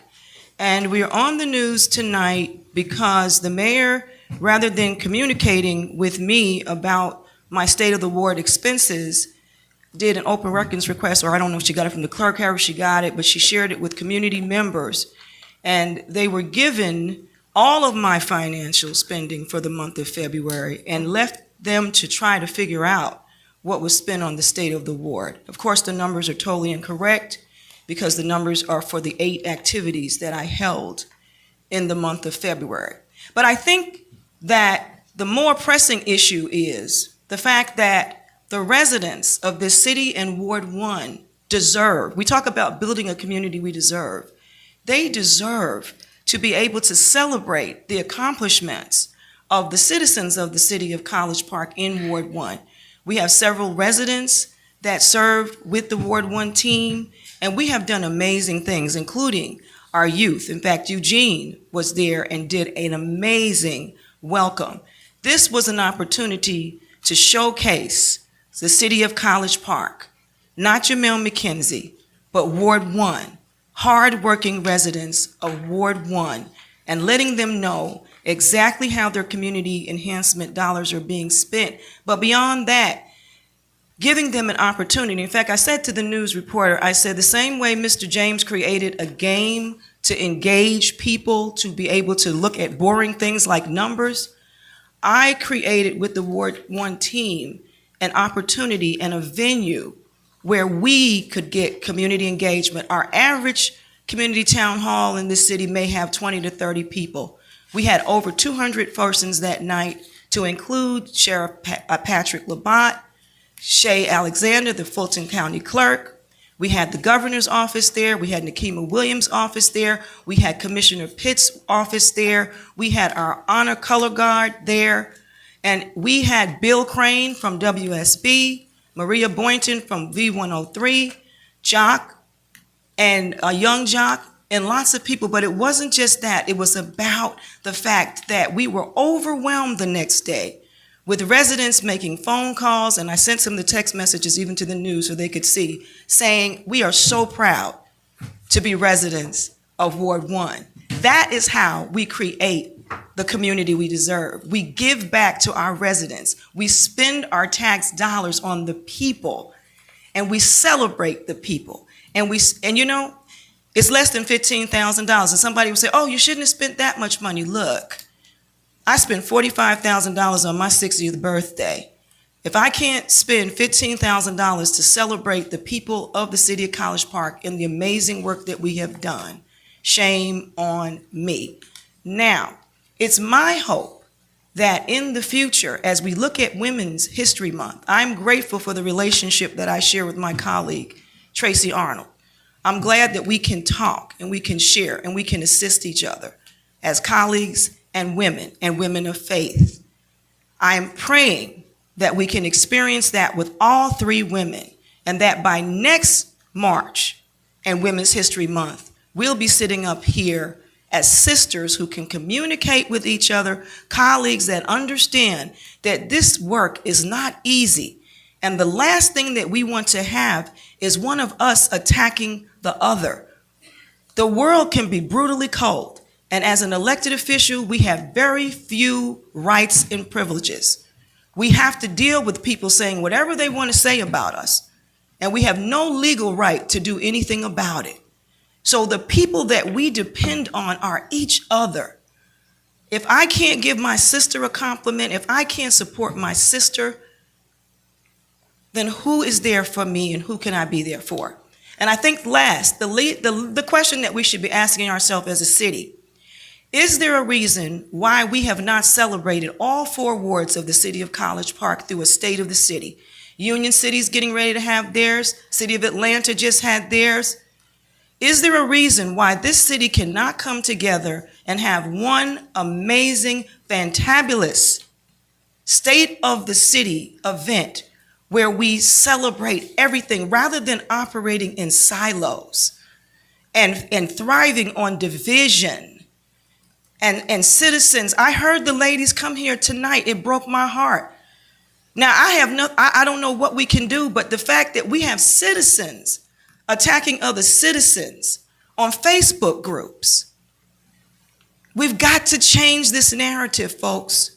We've got to get rid of the division. I believe that by having a state of the city in 2027, that will be an amazing way to begin to bring our citizens together, our wards together, because at the end of the day, it's one College Park. Now, the last thing before the video, I feel like somebody else who's not here today, is I have to give a big shout out to Sharice McCrary and the entire police department in the city of College Park for making that phenomenal $24,000 fentanyl bust and having 9 persons arrested over the weekend. Now, that's the kind of news that we need to have in this city. Thank you, thank you, thank you, thank you, College Park Police, because having that drug off the street makes all of us safer. It makes our children safer. It makes our families safer. It helps us to build College Park better. Thank you very much.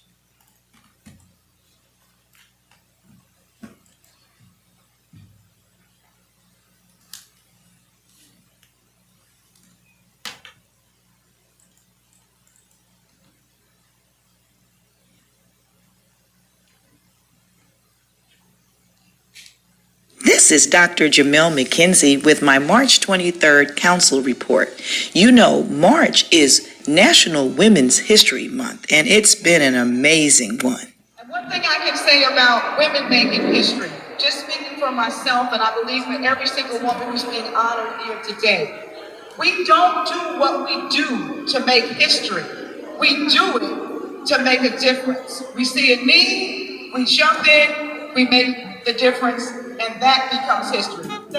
I want to thank City of Atlanta Councilmember Andrea Boone and Girl Boss Sweets for honoring me along with several other history-making women at City Hall in Atlanta on March 6th. And on March 12th, I proudly represented the City of College Park at the Game Changer Awards ceremony, where Nikema Williams and several other great women were honored. It was great to be back again. And later that day, I served as the moderator on the panel held by Hospital in Your Home for their Wise and Well Nutrition and Wellness event at the College Park Keith James Auditorium.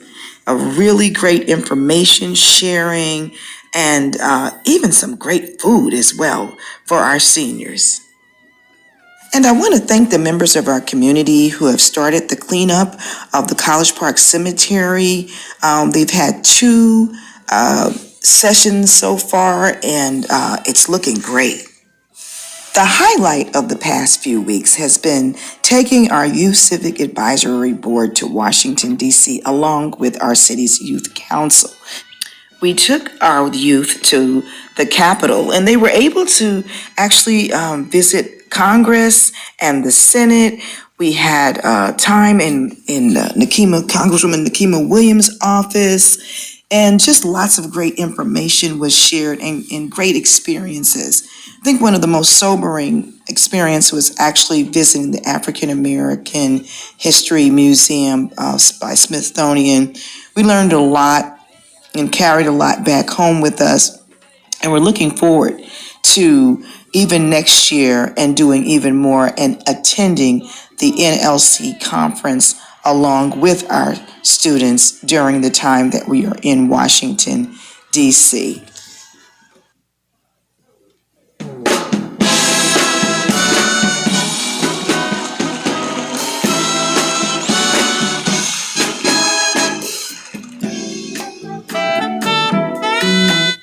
I attended the NLC Congressional Conference in Washington, D.C.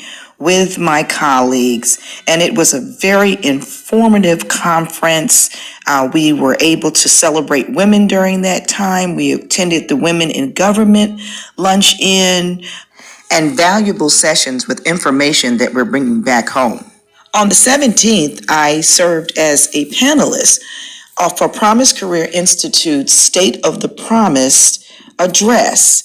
It was wonderful being able to share about how we can collaborate as a city with Promise Career Institute. During this time, Richard Woods, who is our state superintendent for schools, shared so many valuable principles in his address to us. What an awesome day. And this past Friday, Councilman Arnold and I were able to attend the Atlanta Airport Chambers Glass Ceilings to Glass Skies Women's Luncheon, and where our very own Winston Denmark is now serving as the chairman of the board. It was great to be out and to network with so many phenomenal women. New business alert. On Saturday, I had the privilege of speaking at and attending the ribbon cutting for Yeye's Botanica, which is one of the newest businesses in College Park, located on Princeton Avenue. It was truly a momentous occasion. And on March 29th, our YCAB are joining hands with Julian Horton and Jakeem Smith, Food in the City, Ignite, and several other organizations for our Together We Thrive Feeding Hope experience. During this time, we will be giving out supplies and food and lots of other things to our unhoused population. However, all are invited. Bring a neighbor, bring a friend, and we'll see you on Sunday. This is Dr. Jamel McKenzie, and we are building College Park better. Councilmember Carn? All right, thank you, Mayor. I'm going to talk a bit. I guess, Kelly, you can prepare that video while I'm going over some of these things here. All right. I had an awesome community event a few days back in the Camp Creek corridor where I took in quite a great event, probably my first spring event. Hopefully the warm weather's here to stay by now, I would imagine. And I took in 2 requests, city manager, that were really innovative stuff. When you listen to residents, I'm gonna say it again. When you listen to your residents, there are a couple of requests that may be part of our 26, 27 community enhancements. So it's always good to hear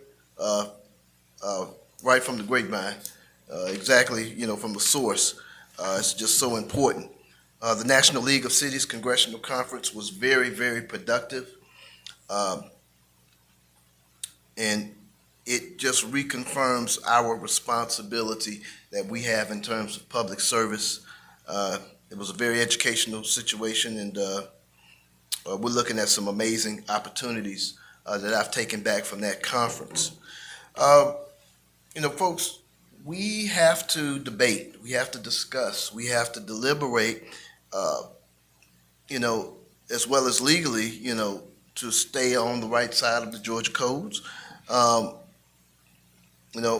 One conference I attended this year, it gave me some real insight in terms of some of the crime issues. And Chief McCrary, great job.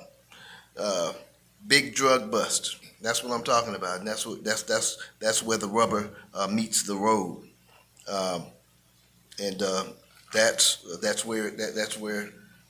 That's what we need more of at all times in this city. We're moving forward with crime, and speaking of crime, one of the conferences I attended, it gave me some really startling insight into a data-based public safety initiative. And City Manager, I know we spoke about it briefly, but I really think this could really be a game changer in the city of College Park. And Chief, we were going to sit down and kind of talk with you about, I think, the idea, and I think we're going to really be turning some corners and reducing crime in this city to record levels. We're making great progress now, but we're just getting warmed up for 26. We're also looking at another amazing grant opportunity, partnering with an organization for an additional playground project, about $150,000 worth of new playground equipment and whatnot. which is a good thing. Parks and recreation, crime prevention. This is how we move this city forward. That bust was major, and I hope that sends a serious message to criminals. If you're looking to commit crime, stay out of College Park. This is not the place you want to do that. Couple of other things I'm going to close with here. We talk about residents that need help. City manager, I want to see if there's a way we can find out how many doctors or medical experts live in our city and how many attorneys live in our city. I want to look at some kind of residential partnership, and I'm thinking about in-house resources. I think there's an inherent value in a resident that has expertise, providing crucial advice. Maybe there's some kind of arrangement where a lot of our residents couldn't afford, advice directly from a professional doctor, and so on and so forth. So I'd like to look at something along those lines in the future here. I want to thank the council for support of the agenda items, and what we're doing is very, very important in this community. We're making good progress. These fund reserve and city bond policy, this is going to help and move us forward to financial stability. We voted for adherence to clear reserve and debt policies. That signals to developers and lenders, rating agencies, and the residents that this city is going to be well managed and financially stable from 26 and beyond. So I want to thank City Manager, I want to thank the Finance Director, I want to thank the City Attorney and the whole team for pushing forward to make that type of stuff happen. With this being our 130th birthday celebration, we had talked about, and I thought that combining the BIDA end of the year celebration event with a citywide birthday celebration at the convention center, which is obviously the venue big enough to invite the public out, I think it'd be a great thing since we do that end of year BIDA celebration annually as well. I think we look to combine it possibly with the 130th birthday celebration. So I'd like to discuss that maybe at the next meeting and see if there's interest in moving forward with that. Last thing, so City Clerk, I wanted y'all to see a few minutes of this video so y'all could get an understanding of what's going on in and around the Convention Center campus, why it's so important and important to the entire region. So I want y'all to take a quick look and quick listen here. Atlanta has never had a traffic problem. It has a traffic identity. Game day at Mercedes-Benz Stadium, a sold-out show at State Farm Arena, a Braves weekend at the Battery. Thousands of people all trying to move through the same highways, the same exits, the same bottlenecks. And for decades, the options have been familiar. Drive yourself and sit in congestion, or take MARTA. And transfer or call an Uber and hope surge pricing doesn't triple the fare. But what if Atlanta tried something different? Imagine a fully autonomous electric transit system running on its own dedicated guideway, quietly moving people in small on-demand pods. That's exactly what's now being piloted in South Metro Atlanta. A half-mile automated transit corridor connecting the ATL SkyTrain to the Gateway Center Arena. Built by Glideways, designed as a proof of concept, and potentially the beginning of a new kind of urban transportation model. But here's the real question. Is this just a small airport shuttle experiment? Or could it eventually connect Atlanta's biggest event hubs, compete with MARTA, and even challenge Uber and Lyft on price and convenience? Today we're breaking down how Atlanta's autonomous transit pilot actually works, how you would use it for major events, what it costs compared to MARTA and rideshare, and whether or not this is a glimpse of the city's transportation future. And if you enjoy deep dives into the infrastructure shaping major cities, make sure to subscribe. Before we talk about Mercedes-Benz Stadium or the Battery, we need to zoom in on what this system actually is and what it isn't. The pilot system being developed in South Metro Atlanta is an automated transit network built by Glideways. Think of it less like a train and more like a series of small electric pods running on a dedicated, physically separated guideway. Each vehicle carries a small group of passengers, typically around 4 to 6 people, and operates on demand. Instead of waiting for a full train to fill up or a bus to complete a route, these pods are dispatched individually. That means less waiting, more direct routing, and potentially smoother flow. The current pilot corridor is roughly half a mile long. It connects the ATL SkyTrain system near Hartsfield-Jackson Airport to the Gateway Center Arena area in College Park. That location is important. It's not downtown Atlanta. It's not Midtown. It's a controlled lower density environment chosen specifically to test the system without throwing it into the chaos of Peachtree Street on day one.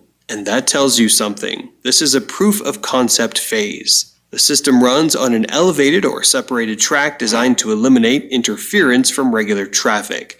That's the key distinction from autonomous vehicles like Waymo. Waymo operates on public roads and has to deal with pedestrians, unpredictable drivers, stalled vehicles, and complex intersections. Glideway's systems avoid most of that by controlling the environment completely. But here's the catch. Right now, access is limited.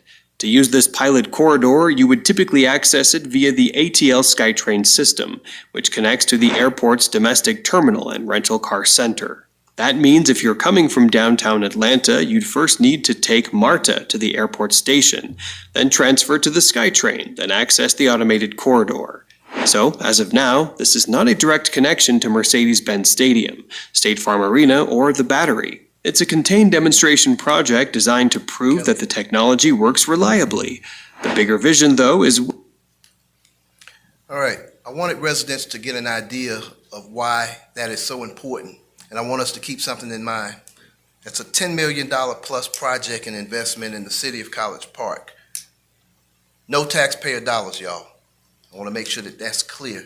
But we were selected out of numerous sites. This is why we want to make sure our convention center campus is up to snuff coming into this summer. This is why we worked in partner with GDOT to make the vegetation removal happen, as well as the landscaping and things that we approved with this council meeting.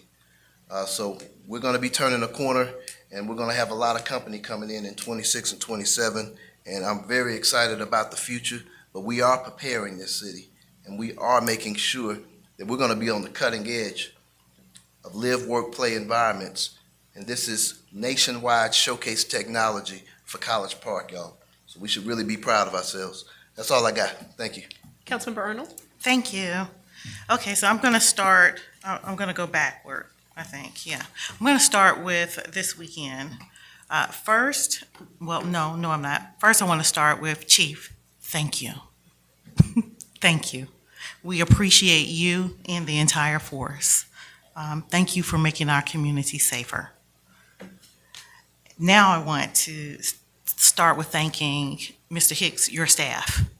We have an amazing staff. We had an awesome weekend this weekend with the Senior Health Fair.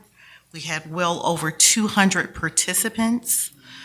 The vendors that were there gave us accolades on how professional and organized the event was, and so I want to thank the entire staff. And if I start naming names, I'm going to miss someone. So just know that I appreciate the entire staff, rec, fire, police, everybody, everything that you've done. I want to also thank our partners, our community partners, and our sponsors. First, starting with the Tau Epsilon Omega chapter of Alpha Kappa Alpha and Sorority Incorporated, just to let them know that we appreciate all that they do for the College Park and East Point communities. We had 2 events going on at the exact same time, one in East Point and one in College Park, serving our senior community by providing health screenings. If you have been in a cave, you have missed the whole news flash that healthcare costs have gone up. There have been changes to ACA to the point where people cannot continue to afford to pay their premiums Premiums have gone for single individuals from somewhere around $600 to $1,300 a month because of changes at both the federal and state level. And so that affects our senior citizens who are already struggling to make ends meet. So having the opportunity to partner with sponsors to offer, and vendors to offer free health screenings, mammograms, glucose, cancer screenings, all of that, dental, eye. Thank you everyone who participated. And I have to make sure that I thank these sponsors, which include Coca-Cola, Walmart, Favor House, Big Daddy's, Morehouse School of Medicine, and Grady Hospital. All right, so now I also want to thank Winston for inviting Councilwoman Dr. Jamel McKenzie and I to the glass, what is it? Glass ceilings, glass sky, whatever it was. Listen, that was an awesome event to participate in, to be able to celebrate women, and to hear some of the stories that were shared. And before I close out, I'm going to share something, a comment that was made that I'm going to encourage that all women remember. So NLC, we had the opportunity to participate in the congressional conference. And as always, we always bring back, or I always seem to bring back some pet projects, I'll say, some things that have sparked some interest. And it helps to encourage our staff to take advantage of some of the federal priorities that are happening throughout the nation. One in particular that I've already shared with Mr. Hicks in Finance is centered around grants and some of the dollars that we may be leaving on the table. And so I've already brought back information where we may be able to leverage some of the federal grants that are available to municipalities, and hopefully we can take some of these projects that we have here in the city and move them forward. We mentioned earlier, one thing that came out of NLC, one discussion the mayor mentioned, it was centered around housing and how important housing is throughout the nation.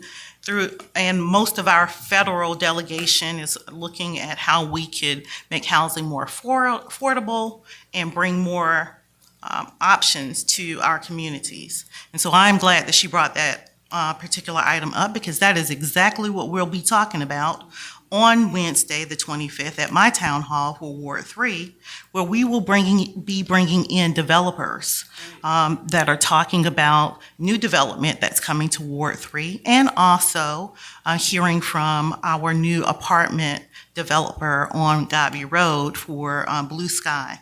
And so I'm very excited about that. We also will be offering voter education information. We had voter registration at the event this weekend. We had individuals who updated their registration information, but it's always important to educate people about why it's important to vote. We always hear, it's not a presidential year. I don't think that it's that important. Yes, it's very important. I was in an event a couple of weeks ago, and actually it was at NLC. And there were 3 Ps. They mentioned the police, the prosecutor, and the principal. Remember the 3 Ps, because that's why it's important for you to vote and vote in your local elections. Next item that I have here is in reference to an upcoming mural dedication that we have for the city of College Park. Some of you have had the opportunity to ride up and down Riverdale Road.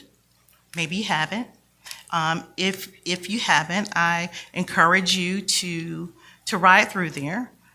We have a new mural that is going to be dedicated to the city of College Park on the 30th at 5 p.m. And I encourage all of my colleagues, if you can join us, to please join us on the 30th on Riverdale Road. Jada will be sending out more information.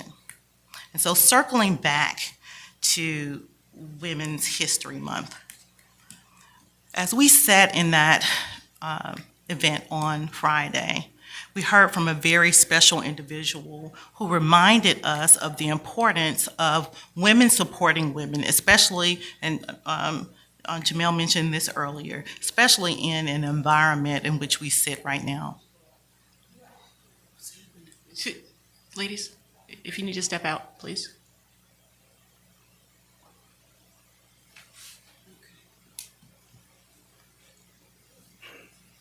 Okay, and so the comment that was made by one of the speakers was a quote specifically by Madeleine Albright on the importance of why women must support women. And the quote was, Madeleine Albright said, "There is a special place in hell for women who don't help other women." Right now. And so I'm going to leave that at that, leave that right there, especially as we begin to close out Women's History Month with that particular quote. And I received a note that Mr. Hicks failed to show his video earlier, and so I'm going to turn it back over to Mr. Hicks. Madam Mayor, if you don't mind. Oh, please, go ahead. Okay. So you all know that we highlight one department each time I send out the city manager's report. And so we are honored to highlight our power department. Hugh Richardson, you're on the big stage. So Kelly, if you could play the video in only a few minutes. When you come into your house and cut on the light switch, you expect the power to stay on. It's our job to make sure it stays on. Hey, I'm Hugh Richardson, Director of College Park Power, and we are one of 52 municipal-owned power companies in the state of Georgia. We have 8,800 customers, we have 152 miles of line, and we serve it over a 10 square mile area. So we got several projects going on. We have some highlights we want to show you, so come on out, let's take a look. Blue Sky Apartments, we are installing underground service and lighting to this 180-unit apartment complex located off Old National Parkway. This project is expected to be completed very soon. I know this is not an exciting looking device, but it is in place to provide distribution automation. We will have at least 20 of these installed and operating by the end of this year. When a power outage occurs, this device will operate to isolate damages and restore power to some within a few seconds. We have had electric vehicle charging in place since 2012, but we now have 22 chargers located at our public safety parking, our convention center and arena, and our parks. We're planning to install 12 more this year. Yes, we have a compressed natural gas fueling station, which was started by the power department in 2008. This station, located on Edison Drive, now pumps over 90,000 gasoline gallon equivalents, mostly for fueling airport shuttles. Inventory is important, especially during a major storm. This is our storage facility located on Forest Parkway, where we keep all of our transformers, lighting, switches, poles, and conductor. This inventory was particularly important during the pandemic. Our largest customer, located on Garby Road, is the Clean Spark Data Center. We have been serving them since 2018, and they consume as much power as the rest of the city. They will be expanding soon at another location on Edison Drive and will be our next major project. We contract about 80% of our construction and maintenance. Our local crews handle services, lighting, maintenance, and power restoration. ProSource Utilities is our construction company that also assists with power restoration. Trees Unlimited is our tree trimming team that clears 156 miles of power lines over a 3-year period. Hey, those are some of the highlights of the power department. Now we got to get back to work and make sure we keep these on.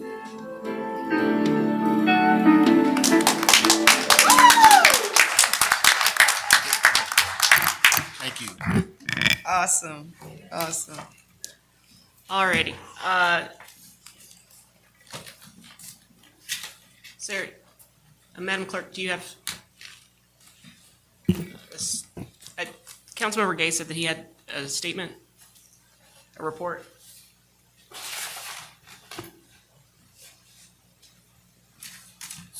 So is it okay Yeah, for her I to mean, read that? if he wants to send his report. Yeah, I'm asking about, is it okay for her to read that, or does it send an email? What's your pleasure? I mean, he has a report, so let's go for it.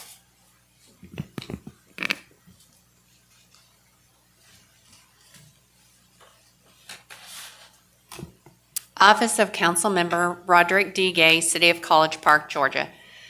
City Councilmember Roderick Gay alleges harassment, retaliation, and governance concerns.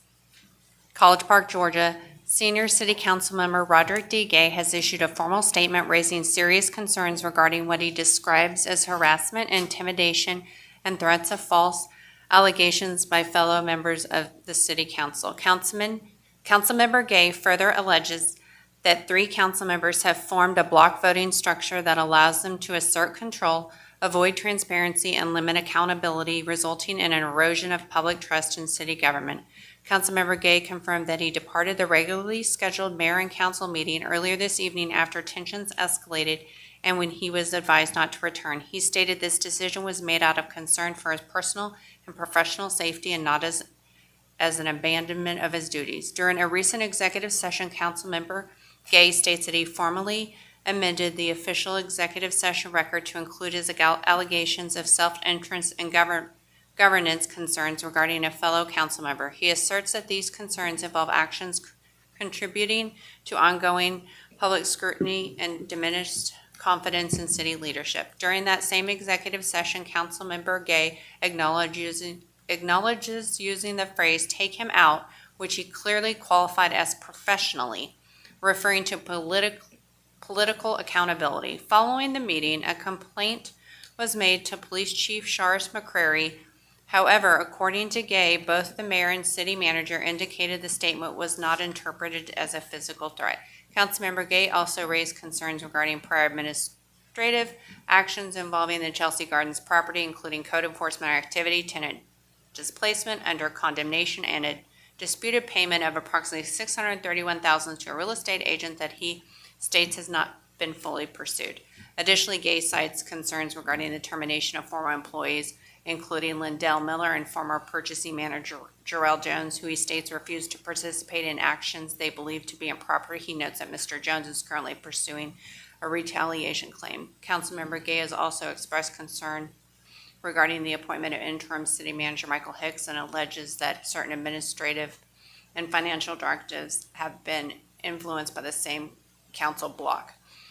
Gay further raised concerns about a proposed $4.5 million emergency procurement item related to the convention center improvement, stating that the city attorney advised it must comply with competitive bidding requirements.